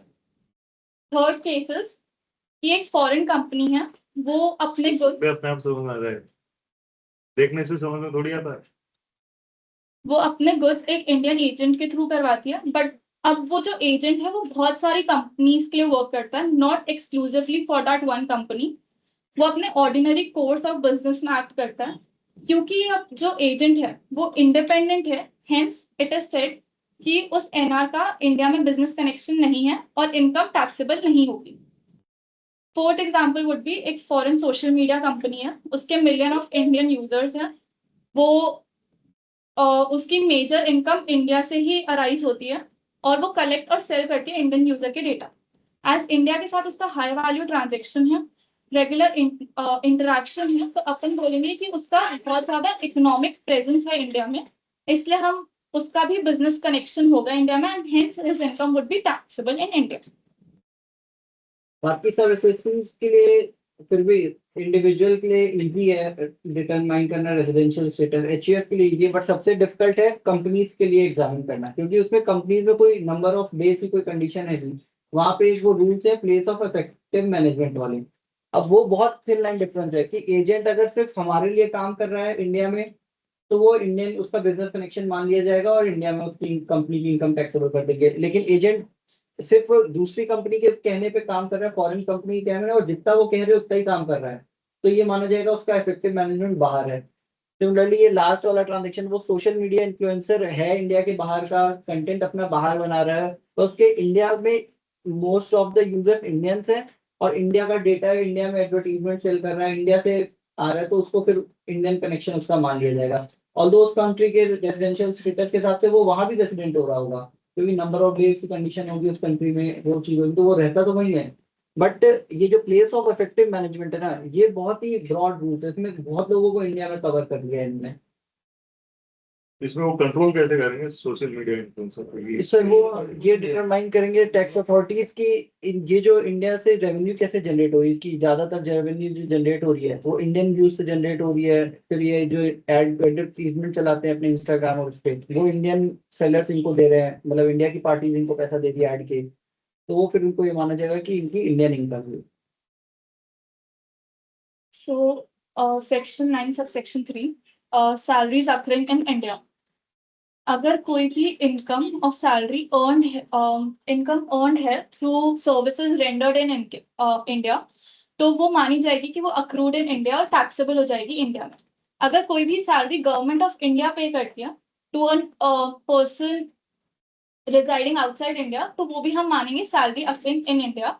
बट गवर्नमेंट ऑफ इंडिया अगर कोई भी परक्विजिट देती है, कोई भी बेनिफिट देती है, तो वो एग्जेम्प्ट है as per income tax act. अब इसमें एक प्रोविजन आता है, फॉर एग्जांपल अ पर्सन, ये फॉरेन एम्बेसीज होती हैं, वो रहती दूसरी कंट्रीज में, बट उनको वो फॉरेन एम्बेसी में जॉब करे उनको इंडियन रेसिडेंट ही माना जाएगा। जो इंडिया के फॉरेन में रहते हैं, जैसे इंडिया के एम्बेसडर यूक्रेन में रहते हैं, यूएस में रहते हैं, तो वो सब इस डेफिनेशन से कवर है, उनके लिए जो इंडियन गवर्नमेंट पैसा देती है उनके सैलरी। अब फॉर एग्जांपल एक पर्सन ए है, उसने सर्विसेज इंडिया में रेंडर की, बट आफ्टर रिटायरमेंट वो कहीं और शिफ्ट हो गया, तो उसको ग्रेच्युटी के बेनिफिट्स मिलते हैं। तो ग्रेच्युटी के बेनिफिट्स भी इंडियन इनकम ही मानी जाएगी क्योंकि सर्विसेज इंडिया में ही रेंडर्ड। डिविडेंड अक्रूवल, अगर कोई भी इंडियन कंपनी अपना डिविडेंड डिस्ट्रीब्यूट करती है, इट डजंट मैटर कि वो कहाँ डिस्ट्रीब्यूट करती है, the place of dividend distribution doesn't matter, वो deemed to be accrued in India ही मानी जाएगी। नाउ फॉर एग्जांपल एक नॉन रेजिडेंट लोन डिस्बर्स करता है और अगर इंटरेस्ट का जो पेमेंट है वो गवर्नमेंट ऑफ इंडिया करती है, तो वो interest income deemed in India ही मानी जाएगी। सेकेंडली, अगर वो कोई लोन डिस्बर्स होता है टू रेजिडेंट और वो अगर इंटरेस्ट की पेमेंट करता है, तो वो भी डीम्ड मानी जाएगी, एक्सेप्ट कि अगर वो पैसा जो है वो कोई भी बिजनेस या प्रोफेशन के लिए यूज किया गया है आउटसाइड इंडिया, या for earning any income from any source outside India. और अगर वो लोन किसी नॉन रेजिडेंट को डिस्पर्स हुआ है और उसने वो deem to be accrued in India, तब मानी जाएगी जब वो यूज हुई है for business and profession in India. Ultimately loan का पैसा इंडिया में यूज हुआ है, तो उससे रिलेटेड जो भी रेवेन्यू जनरेट होगी सब इंडियन इनकम है। Now royalty, the basic definition of royalty is the consideration received for any rights, property, imparting any technical information, copyrights, software rights.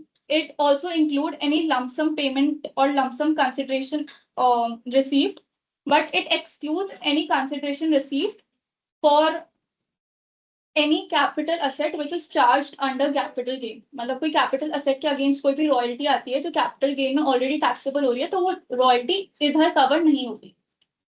For royalty to be accrued in India, similar provision as interest पे जो applicable थे, similar provision यहाँ पे भी applicable है। अगर royalty government of India पे करती है तो वो deem to be accrued in India होती है। अगर रेजिडेंट पेयर पे करता है, एक्सेप्ट अगर वो आउटसाइड इंडिया में बिजनेस एंड प्रोफेशन के लिए यूज हो या फिर कोई इनकम अर्न करने के लिए यूज हो जो आउटसाइड इंडिया है।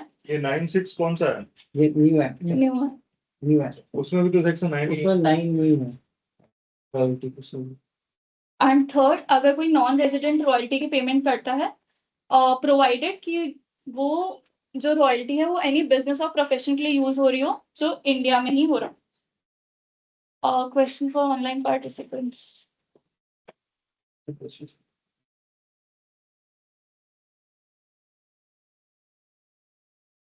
अनुज, सुतक्ष, प्रियांशी।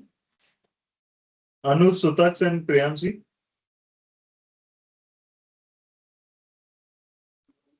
Yes, sir. तीनों हो या आप यहीं पे ही? Priyanshi is there?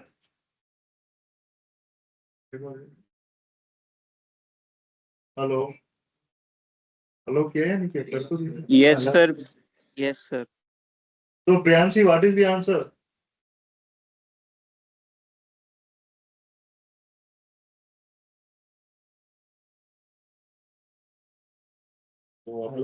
इसमें यूज कर रखते हैं। आपने म्यूट कर दिया वापस।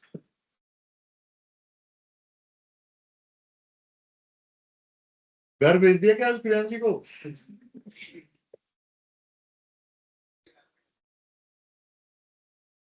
Option C is the answer. चलो सही answer. Next is section. My interest is not in answer.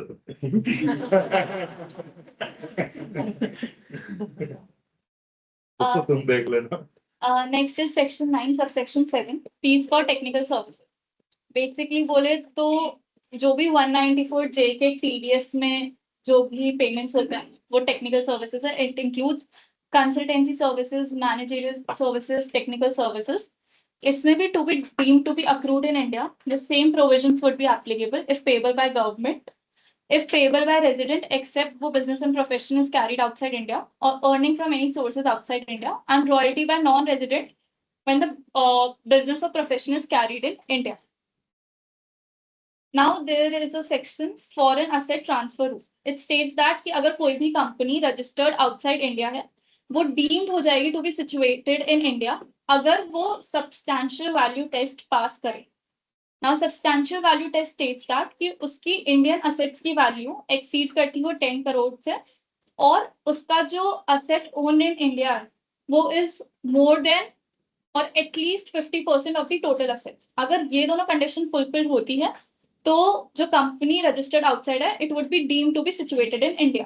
अब वैल्यू ऑफ असेट्स क्या होगी? Fair market value of last accounting date और डेट ऑफ ट्रांसफर अगर value increases for more than 15%. इसका example के through समझते हैं. फॉर एग्जांपल ये एग्जांपल समझना है. एबीसी एक कंपनी है जो इनकॉर्पोरेट हुई है in USA which holds 100% share in ABC India private limited. The value of assets of ABC India Private Limited is 120 crore, whereas the total value of global asset is 150 crore.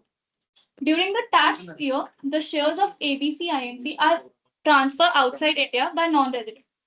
तो अब क्योंकि इसकी value of assets in India exceed 10 crore और जो Indian assets है वो constitute 80% of the total assets. Therefore, जो shares है ABC के वो डीम्ड होंगे to be situated in India क्योंकि उसने दोनों सब्सटैंशियल वैल्यू टेस्ट पास कर दिया है. इसलिए जो कंपनी इनकॉर्पोरेटेड आउटसाइड इंडिया था उसने जो अपने शेयर्स ट्रांसफर किए थे वो माने जाएंगे कि वो सिचुएटेड इन इंडिया है और इसलिए उसकी टैक्सेबिलिटी इंडिया में अराइज हो जाएगी. ये मतलब ये फ्रेमवर्क लाने के पीछे गवर्नमेंट का इंटेंट ये था कि वोडाफोन आइडिया करके जो कंपनी है वो उसकी टैक्स प्लानिंग इनकम उसके जो होल्डर्स है उन्हें ऐसी की कि जब सेल किया जाए तो उसकी टैक्स लायबिलिटी इंडिया में नहीं आ रही है. तो उन्होंने मॉरिशस बेस्ड कंपनी में उसकी होल्डिंग बनाई और वहां से मॉरिशस बेस्ड कंपनी के शेयर किए. फिर ये काफी लंबा डिस्प्यूट चला. अल्टीमेटली इसका रिजोल्यूशन ये निकला कि मॉरिशस बेस्ड जो कंपनी थी उसकी एक सब्सटेंशियल वैल्यू वहीं से इंडिया बेस्ड वोडाफोन आइडिया से डेराइव हुई. उसको पूरा टैक्स फ्रेमवर्क में लेके आने की और फ्यूचर लिटिगेशन नहीं है तो उसको एक्ट का ही पार्ट है. मतलब अल्टीमेटली अगर कोई कंपनी इंडिया में है उसकी एक होल्डिंग कंपनी किसी दूसरी कंट्री में बना दी. सपोज हो गया वोडाफोन को शायद हज से ये उसको किसी दूसरी कंपनी को सेल कर रहे थे तो वोडाफोन की जो पेरेंट कंपनी थी वो मॉरिशस में थी कोई केमन आइलैंड करके जगह. तो वहां पे कोई टैक्स होता नहीं था. जो एक्चुअल इन्वेस्टर थे उन्होंने कहा कि हमको तो आप वो केमन आइलैंड में जो कंपनी है उसके शेयर दे दो. तो अल्टीमेटली इंडिया वाली कंपनी भी ऑटोमेटिक ट्रांसफर हो रही थी तो उन्होंने उसके शेयर ट्रांसफर कर दिए और इंडिया में कोई टैक्स लायबिलिटी नहीं आई क्योंकि वो सपोज 100 रुपए के शेयर से वोडाफोन आइडिया इतनी बड़ी कंपनी हो गई थी वोडाफोन इस समय तक. तो उसके शेयर ट्रांसफर करने पे 100 की चीज अगर 1000 में बिकी तो 900 रुपए पे या 900 करोड़ जो भी वैल्यू होती है उसकी उस पर इंडिया में टैक्स आता. बट वो इस तरीके से करके उन्होंने कहा कि इंडिया का तो हमने कुछ खरीदा ही नहीं है तो बाहर की कंपनी के शेयर हैं वो हमने ट्रांसफर किए हैं. तो इन्होंने कहा कि अगर कोई बाहर की कंपनी की शेयर्स हैं उसको आप परचेज सेल बाहर ही करते हो इंडिया में नहीं कर रहे लेकिन उस कंपनी की जो सब्सिडरी है या उस कंपनी के जो असेट्स हैं वो इंडिया के अंदर लोकेटेड है तो ये माना जाएगा कि इंडियन असेट का ट्रांसफर है और उसका कैपिटल गेन इंडिया में देना पड़ेगा. Now section 11 and section 12 which covers income not included in total income. There अभी तक वैसे ही चल रहा है क्या?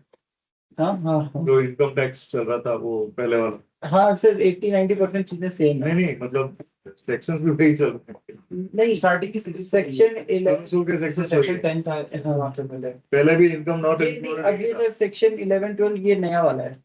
मतलब है, लेकिन वो 11 to 13 थोड़े से स्टार्टिंग के सीरीज से है, फिर बाद में गैप बढ़ता जाएगा।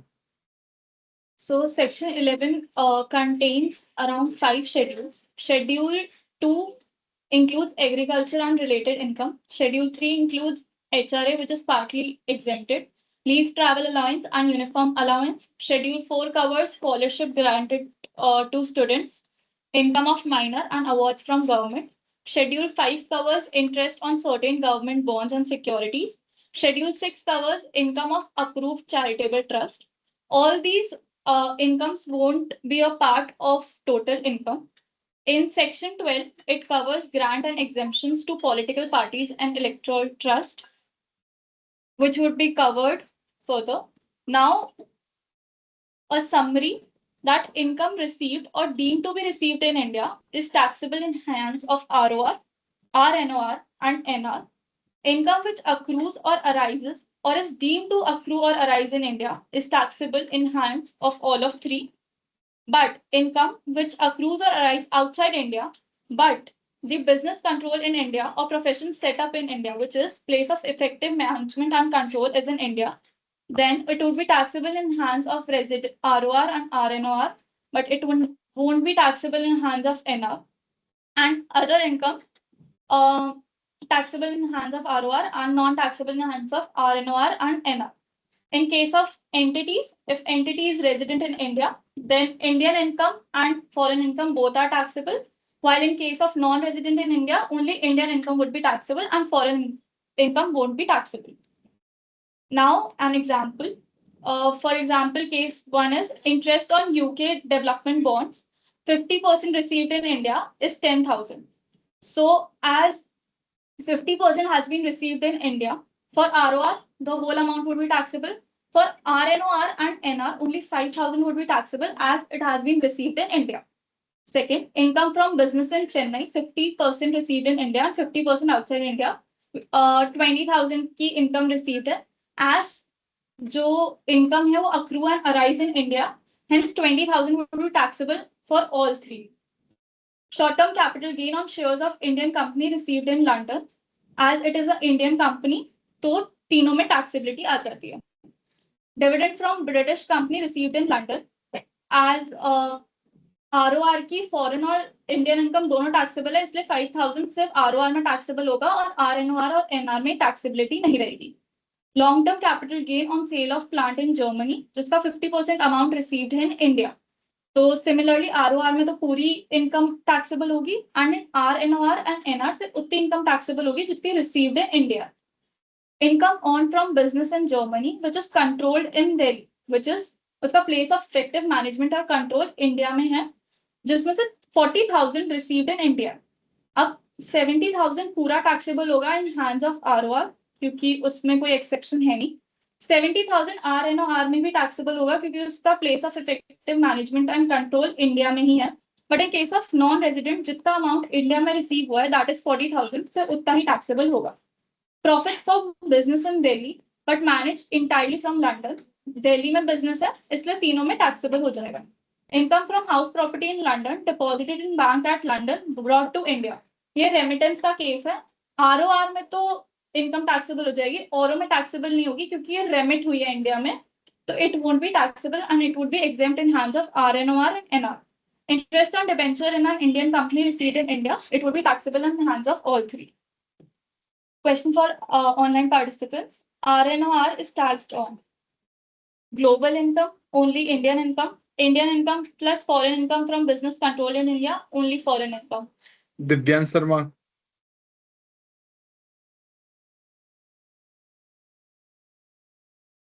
Divyansh Sharma. The answer is C, Indian income plus any foreign income from business controlled in India. Correct. Now section 13 covers heads of income. So there are 5 heads of income. Let's have a brief understanding of all of that. Salary includes income earned from employment. House property includes income from real estate and rental properties. Business and profession, PGBP includes profits earned from commercial activities and professional services. Capital gain, it is profit from sale of capital assets, and other sources includes income from miscellaneous sources. Thank you.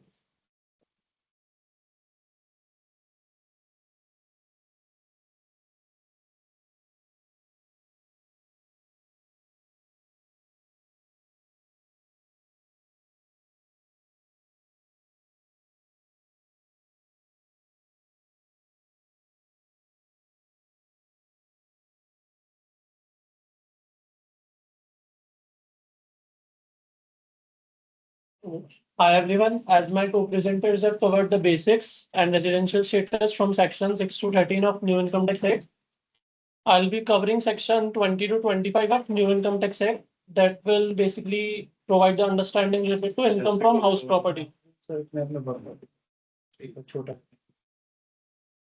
So इसके बीच के section रहेगा वो अपन फिर further classes में cover करेंगे. So let's understand what income will be considered under house property. तो जहाँ भी असेसी बिल्डिंग का ओनर होगा या फिर any land appurtenant to it. Land appurtenant का मतलब क्या होता है? जो भी चीज बिल्डिंग को यूज करने के लिए नेसेसरी है या एफिशिएंट बनाती है. फॉर एग्जांपल जैसे गैरेज है या फिर यार्ड और लॉन है, तो वो लैंड अपार्टेंट होते हैं. और प्रॉपर्टी कोई सी भी हो सकती है, रेजिडेंशियल भी हो सकती है, कमर्शियल भी हो सकती है. ऐसा नहीं कि सिर्फ घर रेंट पे दिया है किसी को तो वो ही हाउस प्रॉपर्टी में आएगा. कमर्शियल प्रॉपर्टी किसी को रेंट करी है तो वो भी हाउस प्रॉपर्टी में कवर होगा. पर प्रॉपर्टी असेसी के by the assessee should not be used in business or profession either, then it will be exempt from house property. और जितनी भी प्रॉपर्टीज होगी उन सब का लॉस जो होगा वो आपस में सेट ऑफ करने के बाद एक एग्रीगेट लॉस होगा. वो हम हाउस प्रॉपर्टी में दिखाते हैं, ना कि प्रॉपर्टी वाइज की प्रॉपर्टी 1 से मेरा लॉस है, प्रॉपर्टी 2 से है. और सेक्शन 22 से 25 एंड सेक्शन 27 ओल्ड एक्ट में था हाउस प्रॉपर्टी का, एंड जो न्यू सेक्शन है 20 to 25 है हाउस प्रॉपर्टी के. So let's understand how many types of properties are there and which will be exempt and what are covered under the house property. So there are two bifurcations: self-occupied properties and let-out properties. In case of let-out properties, as we will receive the rent, so basically that are gonna be taxable always. And in case of self-occupied property, if the property is used for own business or profession, then it will be exempt. And in case if the property is used for residential purpose, so then up to 2 self-occupied properties, it will be exempt. In case if we have more than 2 properties, up to 2 properties will remain exempt and more than 2 properties will be considered as deemed let out. मतलब किसी के पास 2 property या उससे ज्यादा है तो वो ये कर सकता है कि 2 प्रॉपर्टी तक तो उसको एग्जेम्पशन दे रखी है, लेकिन उसके पास 4 घर है सपोज, तो 2 को तो एग्जेम्प्ट कर ले, बाकी जो एक्स्ट्रा 2 घर है उस पे गवर्नमेंट खुद ही डीम्ड रेंट निकाल देगी कि कितना आना चाहिए. या तो आप उसको एक्चुअली लेट आउट करके उसके ऊपर रेंटल इनकम आपको शो कर दो. अगर आप एक्चुअली लेट आउट नहीं कर रहे हो तो एक प्रोविजन है कि हम ये मानना जाएगा कि डीम्ड लेट आउट है. तो ओल्ड एक्ट में सेक्शन 22 था governing act for income from house property, और न्यू एक्ट में सेक्शन 20 है जो इनकम फ्रॉम हाउस प्रॉपर्टी को गवर्न करता है. Section 20 is basically what is income from house property. और एनुअली आपको ये जो ओल्ड वर्सेस न्यू है ना, ये कब तक याद रखना है? ये आपको 30 सितंबर तक याद रखना. इस साल की ऑडिट होने के बाद उसके बाद में जो ओल्ड है ना वो भूल जाना है 30 सितंबर तक, क्योंकि हो सकता है कहीं ना कहीं आपको दोनों की जरूरत पड़े. प्रैक्टिकल ट्रेनिंग में दोनों की जरूरत पड़ेगी और आपके एग्जाम्स में तो केवल एक की जरूरत पड़ेगी. तो जो ओल्ड वाला है उसको भूल जाओ, और जो भी नए लोग आएंगे ना उनको तो नया ही सिखाएंगे. उनको तो पता भी नहीं होना चाहिए कि अच्छा ओल्ड में कुछ था क्या. जब भी तो होएगा, नहीं तो कैसे चलेगा. Earlier deductions were used to be under section 24, such as section 24 clause A for standard deduction, section 24 clause B for interest. और न्यू एक्ट में सेक्शन 22 में सारी डिडक्शंस दी गई है. So let's understand what section 20 says. Section 20 clause 1 says if any income from building and land apportioned owned by the assessee, then that income shall be charged under income from house property. And section 20 clause 2 says that it will exclude any part that will be used for business or profession. let's take a practical example. If the assessee uses part of building for own practice, for example, मेरे घर में दो rooms है, एक को मैं practice के लिए use करता हूँ और एक में मैं खुद रहता हूँ, तो only 50% of the property will be charged under house property. Section practice करेगा. So for example only. Under section 21, it tells us how the annual value shall be determined for taxable purpose. Section 21 clause 1 says wherever the property is actually let out in the year, then annual value shall be calculated as expected rent, and actual rent, whatever received or receivable, whichever is higher, will be taken as annual value. And in section 21 clause 2, if the property remains vacant for part of the year, for example, if it is occupied for 9 months and remain vacant for 3 months, then whatever rent is received for 9 months is actually becomes the annual value instead of comparing it with expected rent. और annual value only होती है जो अपन basically books में direct record कर लेते हैं as a rent जो आया. Instead, it will be calculated between expected rent and actual rent received. और expected rent के भी 3 components होते हैं: municipal value, fair rent और standard rent. Municipal value is what municipal corporation is decided. Fair rent is what same locality में same building के लिए हमें क्या rent मिल सकता है. और standard rent is maximum rent that a landlord can charge from tenant, और state wise rent control authority decide करती है what will be going to be the standard rent. Municipal value और fair rent में से whichever is higher and the higher amount and standard rent, उन दोनों को compare करने पे whichever is lower आता है वो बनता है expected rent, and then expected rent and actual rent will be considered. Whichever is higher becomes the annual value. Let us understand with some examples. In case 1, the property is lent out. Their expected rent is 1,20,000 per annum. Actual rent is 1,20,000 per annum. So the annual value becomes 1,20,000 as both are same. In second case, the let out has undervalue letting हुई है, उसमें मतलब जो expected rent था उससे भी कम पे अपन ने actual rent मिल रहा है अपन को. तो in that case, expected rent as it is higher, तो it becomes annual value automatically. ऐसा माना जाएगा कि आप बचा हुआ रेंट कैश में ले लेते हो, मतलब उस वैल्यू प्रॉपर्टी की वैल्यू तो ज्यादा है, उससे रेंट आना चाहिए 50,000, आप दिखा रहे हो 25,000, तो ऐसा माना जाएगा कि 25,000 असेसी कैश में ले लेता है, तो वो उसको डील्ड बढ़ा देंगे, एक्सपेक्टेड रेंट के लेवल पे ले आएंगे. And in third case, as the property remains let for only 9 months and remain vacant for 3 months, and the actual rent received for 9 months was 90,000, so the annual value directly becomes 19,000 instead of comparing it with expected rent. जिस case में vacant रहती है property, 1 महीने let out हुई, 11 महीने vacant थी, तो वहां पे इन्होंने एक्सपेक्टेड रेंट से कंपैरिजन के लिए मना कर दिया, वहां जो एक्चुअल रेंट आया 1 महीने का वो शो कर दो. Of section 21 clause 3, it defines what is municipal tax and how the deductions are allowed for municipal tax. Municipal tax के लिए basic 2 requirements होती है that it should be paid by the owner and it will not be allowed on due basis. It will be allowed on actual payment basis. No deduction will be given if we record that as a liability in the books. और इसमें हम audit करते हैं, ये भी check कर सकते हैं कि म्युनिसिपल टैक्स से जो भी रिसिप्ट्स आई है उनका अमाउंट और जो हमारे बैंक स्टेटमेंट्स में शो हो रहा है म्युनिसिपल टैक्स, वो वेरीफाई तो हो रहा है ना, दोनों सेम है ना. And tax as and when paid हुआ ना तब अलाउड होगा, ऐसा नहीं कि ड्यू बेसिस पर. Only if it is paid by owner. अगर लैंडलॉर्ड टेनेंट पे कर देता है तो अलाउड नहीं होगा, अगर ओनर ने पे किया तो भी है. Section 21 clause 4, it basically says कि जो भी unrealized rent है या फिर area of rent है, that shall not be included in actual rent received or receivable directly. ये वाली चीज अपन सेक्शन 23 में आगे अच्छे से कवर करेंगे, what is expected unrealized rent or area of rents. So question for online participants.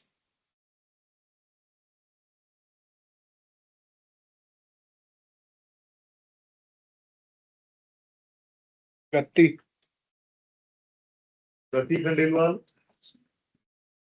The municipal value is 1 lakh, fair rent is 1,20,000, standard rent is 1,10,000, and the actual rent received was 1,05,000, and property was let out for entire year. What will be the annual value of the property? 1 lakh, 1,05,000, 1,10,000, or 1,20,000? Gati Khandelwal. So the answer is option C, 1,10,000.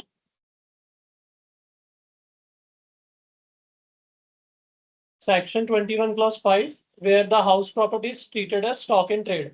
It applies to all those unsold property which are kept as stock in trade by the builders or developers. If the property is not let out during initial stages, then the annual value of the such property will be treated as nil. But up to what time that property shall be treated as nil?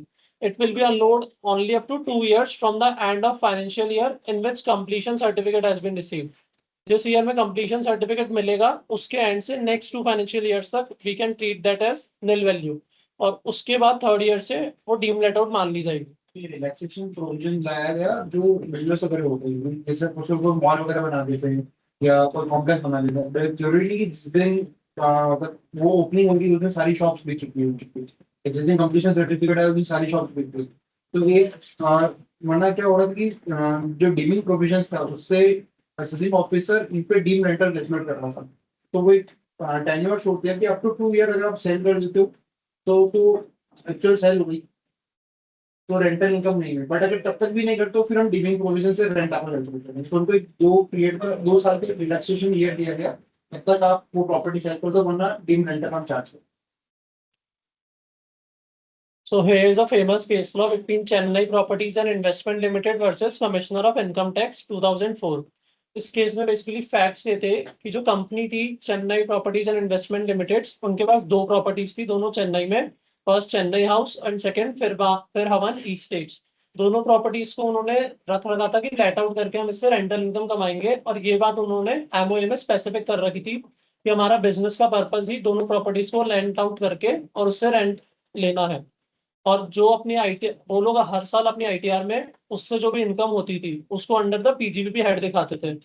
सो आप लोग बता सकते हैं कि अगर मेरे MOA में लिखा है कि मेरा बिजनेस ही ये है, मैं लेट आउट करके इनकम कमाऊंगा, तो वो इनकम फ्रॉम हाउस प्रॉपर्टी में आएगा या फिर अंडर पीजीबीपी आएगा? तो मैं सुप्रीम कोर्ट की रूलिंग बता देता हूँ। पहले एओ ने रूलिंग दी थी कि ये वाली चीज पीजीबीपी में नहीं आएगी, हाउस प्रॉपर्टी में आएगी। फिर उसको अपन ने ट्रिब्यूनल में करा तो ट्रिब्यूनल ने बोला कि नहीं, ये पीजीबीपी में आएगा, हाउस प्रॉपर्टी में नहीं आएगा। फिर अपन मद्रास कोर्ट में गए तो मद्रास कोर्ट ने दोबारा एओ वाला डिसीजन दिया, तो फिर फाइनल सुप्रीम कोर्ट ने रूलिंग दी कि as letting out was the actual business of the company also written in MOA and physically seen, so income will be taxable under PGBP head, not under house property, and all the deductions of house property will be given. No, all the annual value shall be charged under PGBP, not under house property. Actually company ये चाहती थी कि PGBP भी ले जाए ताकि वहां उसको सारे डिप्रिसिएशन मिल जाए, सारे एक्सपेंडिचर मिल जाए सारा, और हाउस प्रॉपर्टी क्या है वो ओनली 30% डिडक्शन है, 70% को टैक्स देना ही पड़ता है। तो ये फाइट चल रही थी, तो सुप्रीम कोर्ट ने कंपनी के फेवर में डिसीजन दिया, बट इस डिसीजन के आने के बाद फिर उन्होंने एक्ट में चेंज कर दिया कि अब चाहे कॉमर्शियल प्रॉपर्टी हो चाहे रेजिडेंशियल प्रॉपर्टी हो, अगर लेट आउट है तो उसको पीजीबीपी नहीं, उसको हमेशा हाउस प्रॉपर्टी की इनकम ही मानी जाएगी। ये चेंज फिर उसके बाद एक्ट में आ गया। तो सेक्शन 21 क्लॉज 6 और 21 क्लॉज 7 बताते हैं self occupied houses. Previous act में ऐसा था कि prior to assessment year 2021 only one house could be treated as self occupied and the other house has to pass some test, employment और business test. इसमें test ये था, for example मैं जयपुर का हूँ, मेरा हाउस प्रॉपर्टी जयपुर में है, but for employment purpose I reside in Bangalore, और बैंगलोर में मैं रेंट पे रह रहा हूँ। अगर ऐसी सिचुएशन है तो उस केस में मेरी जयपुर वाली प्रॉपर्टी हाउस सेल्फ ऑक्यूपाइड मानी जा सकती है, but after assessment year 2021 2 properties तक मान सकते हैं सेल्फ ऑक्यूपाइड। और न्यू एक्ट में there are specific condition that property must be owned by the assessee and it should not be let out during the tax year even for a single day, and assessee should not receive any benefits from that property, then it will be treated as self occupied property. और एक vacancy allowance है। Vacancy allowance तभी माना जाता है जब property remains vacant for whole year and actual rent becomes annual value automatically. मतलब property अगर जेन्युइनली वेकेंट थी, उस वजह से वैकेंसी हुई है, तो ही एनुअल रेंट को अपन एक्चुअल रेंट को एनुअली मान लेंगे। सॉरी, हाँ, here's another question.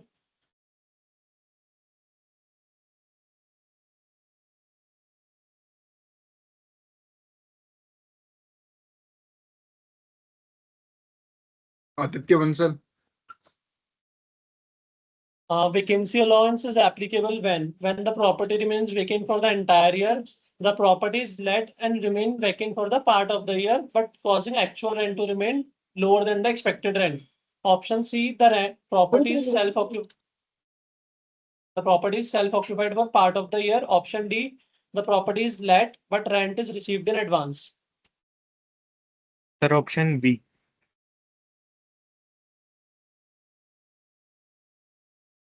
Section 22, it tells about the deductions that will be given under income from house property. Earlier it was to be section 24.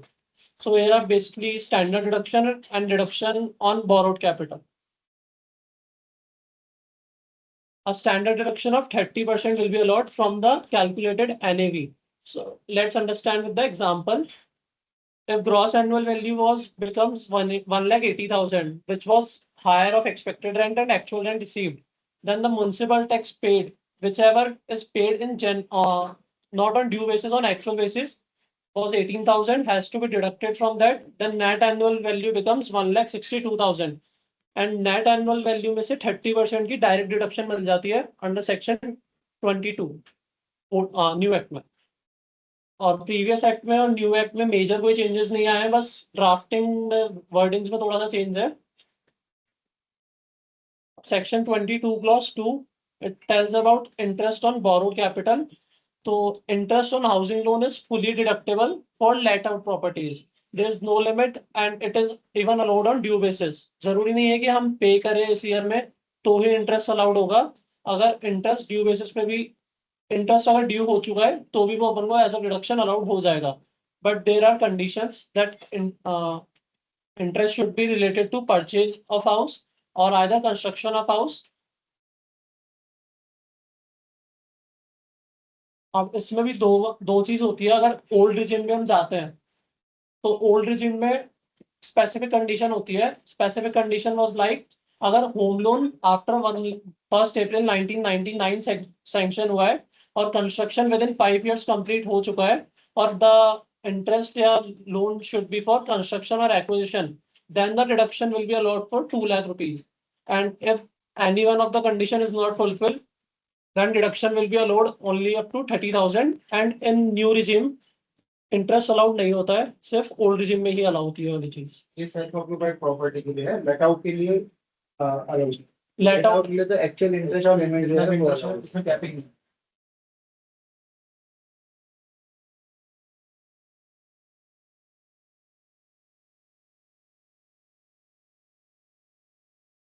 अब एक एग्जांपल ले लेते हैं प्री कंस्ट्रक्शन इंटरेस्ट के लिए. जैसे कंस्ट्रक्शन हुआ 2022 से 2024 तक और कंप्लीशन हो गया 1 अप्रैल 2024 को और प्री कंस्ट्रक्शन इंटरेस्ट था फ्रॉम 9 लाख रुपीज. तो फ्रॉम 1 अप्रैल 2024 यानी असेसमेंट ईयर 25-26 वैसे देखे तो, पर टैक्स ईयर 24-25, तो the interest will be allowed in 5 annual installments, equal annual installments, which is 1,80,000 per year. और न्यू एक्ट में भी इसका सेम ट्रीटमेंट है इन case of self occupied properties. और ऑडिट करते टाइम हम चेक कर सकते हैं कि कंप्लीशन सर्टिफिकेट कब आया, जिससे कि हम प्री कंस्ट्रक्शन इंटरेस्ट और पोस्ट कंस्ट्रक्शन इंटरेस्ट डायरेक्ट निकाल सके. और post construction interest original basis पे अलाउ जाता है जितना उस ईयर में हुआ है. सिर्फ ये प्री कंस्ट्रक्शन इंटरेस्ट के लिए देखना होता है 5 इक्वल एनुअल इंस्टॉलमेंट्स. तो is another question.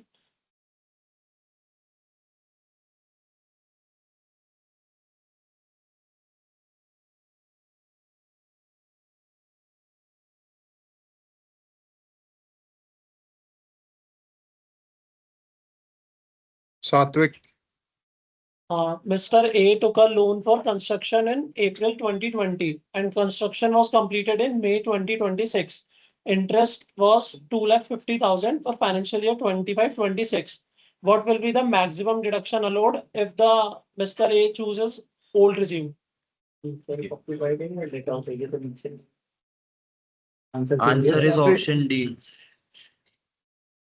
Nil. Option C old regime के हिसाब से. ओल्ड रिजीम में कंस्ट्रक्शन 5 years में कंप्लीट नहीं हुआ, 6 year में कंप्लीट हुआ. अगर 5 year में कंप्लीट हो जाता तो 2 लाख अलाउड होता तो ऑप्शन बी सही होता. बट कंस्ट्रक्शन 6 year में हुआ है तो option C is the right answer. क्या एग्री हो तुम? सात्विक, क्या तुम्हारा और कोई व्यू है?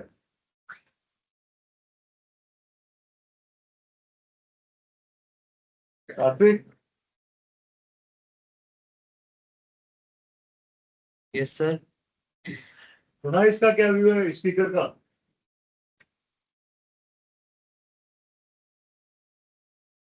स्पीकर की बात सुनी क्या आपने? हाँ सर. आंसर देके बात करें. स्पीकर ने क्या बताया आंसर? Sir option C. तुम कहाँ हो यार? वापस एक्सप्लेन कर भाई इसको. अगर जैसे मिस्टर ए ने ओल्ड रिजीम चूज करी, अगर वो न्यू रिजीम चूज करता तो option D was the right answer if the property was self occupied. But property self occupied let out mention नहीं है, बट कंस्ट्रक्शन 6 इयर्स में कंप्लीट हुआ है इंस्टेड ऑफ 5 इयर्स, और असेसी ने ओल्ड रिजीम चूज करी है, तो in that case it will be allowed 30,000 only. अगर कंस्ट्रक्शन 5 इयर्स में कंप्लीट हो जाता तो option B was the right answer which is 2 lakh rupees. But now it is nil only. No, it is 30,000 as construction was completed in excess of 5 years. ठीक है.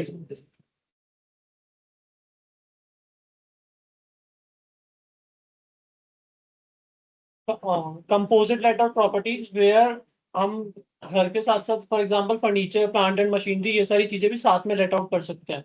तो rent basically एक साथ आता है, उसको बाइफरकेट करना थोड़ा सा मुश्किल होता है कि फर्नीचर के लिए क्या रेंट होगा, बेड के लिए क्या रेंट होगा और घर के लिए क्या रेंट होगा. तो earlier in old act if building portion specifically define हो जाता है तो वो इनकम फ्रॉम हाउस प्रॉपर्टी में जाता है, बाकी जितना भी होता है वो इनकम फ्रॉम अदर सोर्सेज में जाता है. और अगर बाइफरकेशन पॉसिबल नहीं हो पाता है then whole of the rent will be considered under income from other source और PGBP whichever is applicable. Let's understand this with another example. अगर टोटल रेंट 1,80,000 पर एनम है और बिल्डिंग का rent specifically fair market value पता चल गई कि 1,20,000 होगा और फर्नीचर का 60,000 होगा, तो 1,20,000 will be covered under income from house property and 60,000 will be taxable under other sources. और जो नॉर्मली एग्रीमेंट बनते हैं वो दोनों के कलेक्टिव बनते हैं और सारी चीज इनकम फ्रॉम हाउस प्रॉपर्टी में ही होती है, तो उस केस में अपने को अलग अलग करना चाहिए क्योंकि एक्ट अलग अलग बोलता है कि प्रॉपर्टी को तो इनकम फ्रॉम हाउस प्रॉपर्टी करो, अगर उस प्रॉपर्टी के साथ अगर कोई फर्नीचर मिला है तो उस फर्नीचर की इनकम फ्रॉम अदर सोर्स में चाहिए. Section 23 अनरियलाइज्ड रेंट और एरियर ऑफ रेंट. बेसिकली इन दोनों में डिफरेंस क्या होता है? अनरियलाइज्ड रेंट में जब कोई टेनेंट बिना रेंट दिए चले जाता है, may be due to financial reasons हो सकते हैं, कुछ भी हो सकते हैं, बट एरियर ऑफ रेंट तभी होता है जब हम उसके अगेंस्ट में डिस्प्यूट रेज कर देते हैं. अगर डिस्प्यूट रेज नहीं हुआ है तो वो अनरियलाइज्ड रहेगा. और सेक्शन 23 क्लॉज 1 बोलता है जो भी अमाउंट हमारा एरियर ऑफ रेंट का और अनरियलाइज्ड रेंट है, अगर वो किसी भी ईयर में आगे मिल जाता है तो वो उसी ईयर में टैक्सेबल होगा जिस ईयर में वो मिलता है, और वो एक्चुअल बेसिस पे होगा जितना हमें मिला है. और सेक्शन 23 क्लॉज 2 बोलता है मानो आज मेरी प्रॉपर्टी थी और 5 साल बाद मैंने प्रॉपर्टी बेच दी, मुझे 5 साल बाद भी उसका रेंट नहीं मिलता है, बट 10 साल बाद आके टेनेंट बोलता है कि आपका रेंट ले लो, तो 10 साल बाद मैं उसका ओनर नहीं हूँ, बट स्टिल वो वाली चीज मेरे under income from house property taxable होगी. Another question for online participants.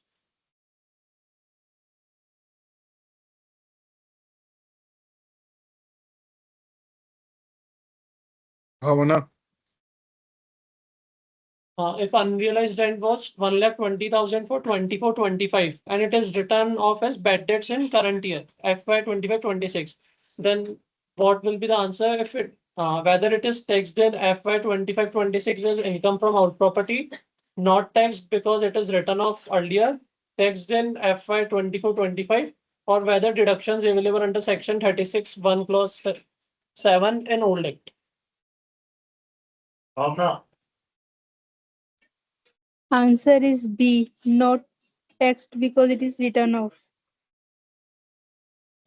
Okay. Section 24, co-owned properties. Section 24 clause 1 says that where a property is owned by 2 or more persons jointly, then each co-owner shall calculate annual value and shall take deductions separately Section 24 clause 2, it says that each owner is entitled to deduct interest under section 22 clause 2 in their own property. ठीक है, for example से समझते हैं, अगर mister A के पास 50%, दोनों 50-50% own करते हैं प्रॉपर्टी को, तो मिस्टर ए एनुअल वैल्यू का 50% लेंगे, मिस्टर बी एनुअल वैल्यू का 50% लेंगे, एंड दोनों पूरी रिडक्शन ले सकते हैं जो भी 22 में अलाउड है, सेक्शन 22 में. And losses are also individual, there will be no clubbing of their losses. Example है, जैसे एसएससी के पास अगर 4 करते, पहले में वो खुद रहता था, दूसरे में उसके पेरेंट्स रहते थे, तीसरा उसने लेट आउट कर रखा था, और चौथा वेकेंट था. जो तीसरा लेट आउट कर रखा है उसमें एक्सपेक्टेड रेंट था 80,000 एंड एक्चुअल रेंट था 90,000. म्युनिसिपल टैक्स थे 10,000 और इंटरेस्ट ऑन लोन था 40,000 पर एनम. और वेकेंट हाउस में as it was not let out, it remains vacant for all the year. Expected rent था 1 lakh per annum. So assessee ने first और second house को self occupied मान लिया, दोनों में nil annual value कंसिडर हो गई as they was self occupied only. And house 3 which was let out, annual value will become higher of expected rent and actual rent, which was actual rent as it was 90,000. Then municipal taxes paid as it was allowed 10,000, so that net annual value becomes 80,000. Then section 22 clause 1 में 30% की direct deduction मिल जाएगी, which becomes 24,000. और section 22 clause 2 में as the property was let out, there will be no upper limit, और जितनी भी limit होगी, जितना भी इंटरेस्ट होगा वो पूरा अलाउड हो जाएगा. तो 40,000 अलाउड हो गया, तो फिर हमारी नेट इनकम आती है उससे 16,000 from property 3. And property 4 which remains vacant for whole of the year, so it will be treated as deemed let out, and annual value direct expected rent consider होगी, क्योंकि property let out नहीं हुई तो actual rent कुछ होगा नहीं उसका. इसमें से municipal taxes 10,000 डिडक्ट हो जाएंगे, तो NAV बनेगी 90,000, 30% का स्टैंडर्ड डिडक्शन मिलेगा डायरेक्टली, और as there was no interest तो 63,000 की इनकम बनती है. अब थर्ड हाउस से मेरी इनकम हुई 16,000, फोर हाउस से इनकम हुई 63,000, और फर्स्ट दोनों हाउसेस से मेरी कोई इनकम नहीं हुई क्योंकि दोनों थे सेल्फ ऑक्यूपाइड. तो हम चारों को अलग अलग ना दिखा के चारों को एक ही हेड के अंदर क्लब करेंगे, income from house property, and overall income become 79,000 from income from house property. तुम लोगों ने क्वेश्चंस केवल ऑनलाइन पार्टिसिपेंट के लिए बनाए? नहीं सर, ऑफलाइन भी दे सकते हैं. ऑफलाइन के लिए अलग बनाने की बात है, ऑनलाइन ऑफलाइन अलग अलग दोनों. हाँ, क्योंकि बीच बीच में यहाँ पे भी तो पता चले कोई हो रहा है पीछे. ये ऑफलाइन से पूछ सकते हैं, ऑनलाइन तो समझ गया. पर्पस समझो ना. अनुराग, ए और बी दोनों एक सेल्फ ऑक्यूपाइड प्रॉपर्टी ओन करते थे 50-50 के रेशियो में. टोटल इंटरेस्ट था 4,80,000 फॉर दैट ईयर, और कंस्ट्रक्शन कंप्लीट हो गया विद इन 5 years. अगर ए ने ऑप्ट करा है ओल्ड रिजिम के लिए और बी ने ऑप्ट करा है न्यू रिजिम के लिए, तो how much deduction will be allowed? A को 2 लाख और बी को भी 2 लाख, ए को 2 लाख, बी को कुछ भी नहीं, ए को 2,40,000 और बी को नील, या फिर ए को 2 लाख और बी को 2,40,000. अनुराग, भव्य खंडेलवाल एंड अनुराग.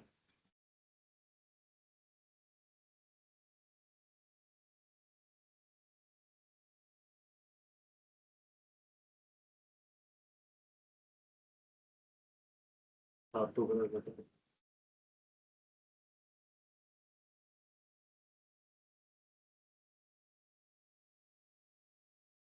वो शायद आंसर दे नहीं पा रहा होगा, उसका वो वॉइस नहीं आ रहा होगा.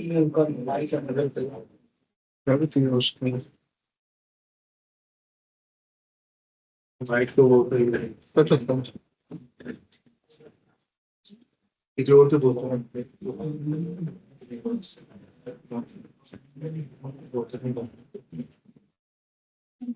अनुज,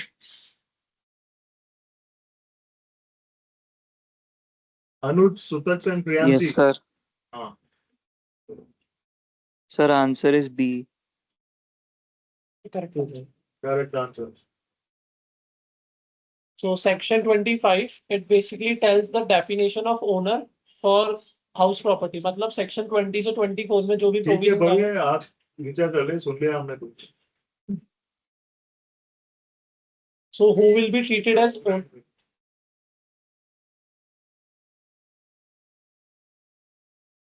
तो सेक्शन 25 बताता है कि कौन लोग ओनर कहलाएंगे for the purpose of section 20 से 24, क्योंकि सेक्शन 20 से 24 में सब जगह ओनर ओनर रेफरेंस दिया है बट डिफाइन नहीं किया गया who will be treated as owner. तो ओनर या तो जिसके नाम पे प्रॉपर्टी डायरेक्टली रजिस्टर्ड है, या तो either he will be the owner, या फिर केस हो सकता है कि उसने प्रॉपर्टीज ट्रांसफर कर दी है। तो केस देखते हैं, उस केस में वो खुद डीम ओनर होगा। For example, a person who has transferred an asset to his spouse और minor child without appropriate consideration. In that case, the person who is the transferor will be treated as deemed owner. And also in case if a person who exercise substantially beneficial enjoyment of the property.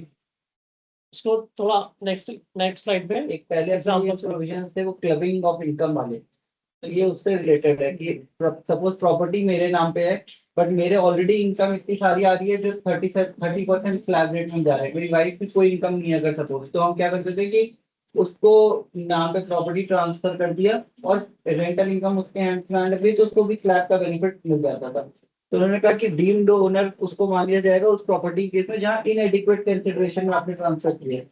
तो उस case में अगर आपको ऐसा करना भी है तो आपको प्रॉपर कंसिडरेशन में ट्रांसफर करना है, या अगर गिफ्ट में भी देनी है प्रॉपर्टी तो एक वो नॉन रिवर्सेबल गिफ्ट होना चाहिए। ऐसा नहीं होना चाहिए कि आज गिफ्ट दिया 5 साल बाद वापस प्रॉपर्टी मेरे नाम पे आ गई, तो इररिवोकेबल गिफ्ट होगा। तो उस केस में भी वो डीम्ड ओनर, मतलब आपको इस डीम्ड ओनर से बाहर निकलना है तो उसके लिए या तो इररिवोकेबल ट्रांसफर करना होगा या ट्रांसफर विद प्रॉपर कंसिडरेशन करना होगा।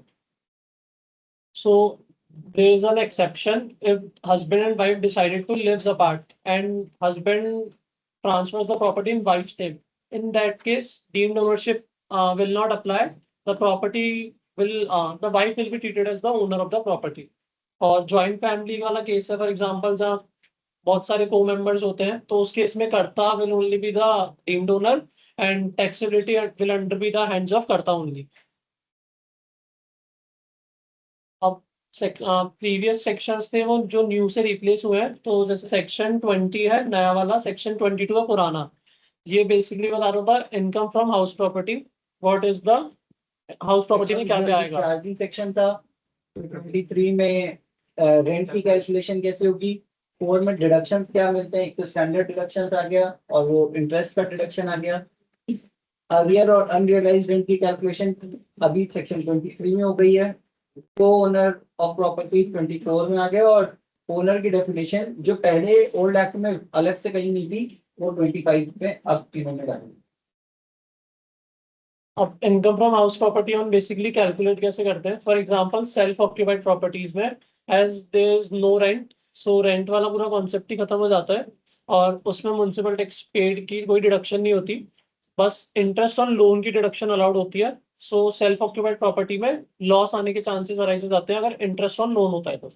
और वही लेट आउट प्रॉपर्टीज में म्युनिसिपल रेंट और fair rent whichever is higher, then higher amount will be compared with standard rent. The lower amount will be treated as expected rent. Then expected rent will be compared with actual rent, and the higher becomes gross annual value. Then municipal tax will be allowed on actual payment basis rather of due basis. Then the amount becomes net annual value. Earlier deductions were used to be under section 24, but now there is section 22. 30% deduction of standard deduction and interest on loan की भी deduction मिली है, तो income from house property. And in case of deem to be let out properties actual rent कुछ भी नहीं होता है, उसमें एक्सपेक्टेड रेंट ही जीएवी होती है और वही एनएवी बन जाती है म्युनिसिपल टैक्स पेड होने के बाद। और हाउस प्रॉपर्टी के जो भी लॉसेज है या फिर हाउस प्रॉपर्टी के जो भी लॉसेज है वो सेट ऑफ और कैरी फॉरवर्ड कैसे होते हैं। इन अर्लियर ओल्ड रिजीम में इंट्राइड अलाउड होता था और न्यू रिजीम में भी अलाउड है। फॉर एग्जांपल इंट्राइड से मतलब है कि हाउस प्रॉपर्टी के अंदर 4 प्रॉपर्टीज है तो चारों प्रॉपर्टीज का आपस में सेट ऑफ हो सकता है। इंटरहेड मतलब सैलरी का हाउस प्रॉपर्टी का सैलरी से हाउस प्रॉपर्टी का कैपिटल गेन से। तो in old regime up to 2 lakh allowed है, बट न्यू रिजीम में ये वाली चीज अलाउड नहीं है।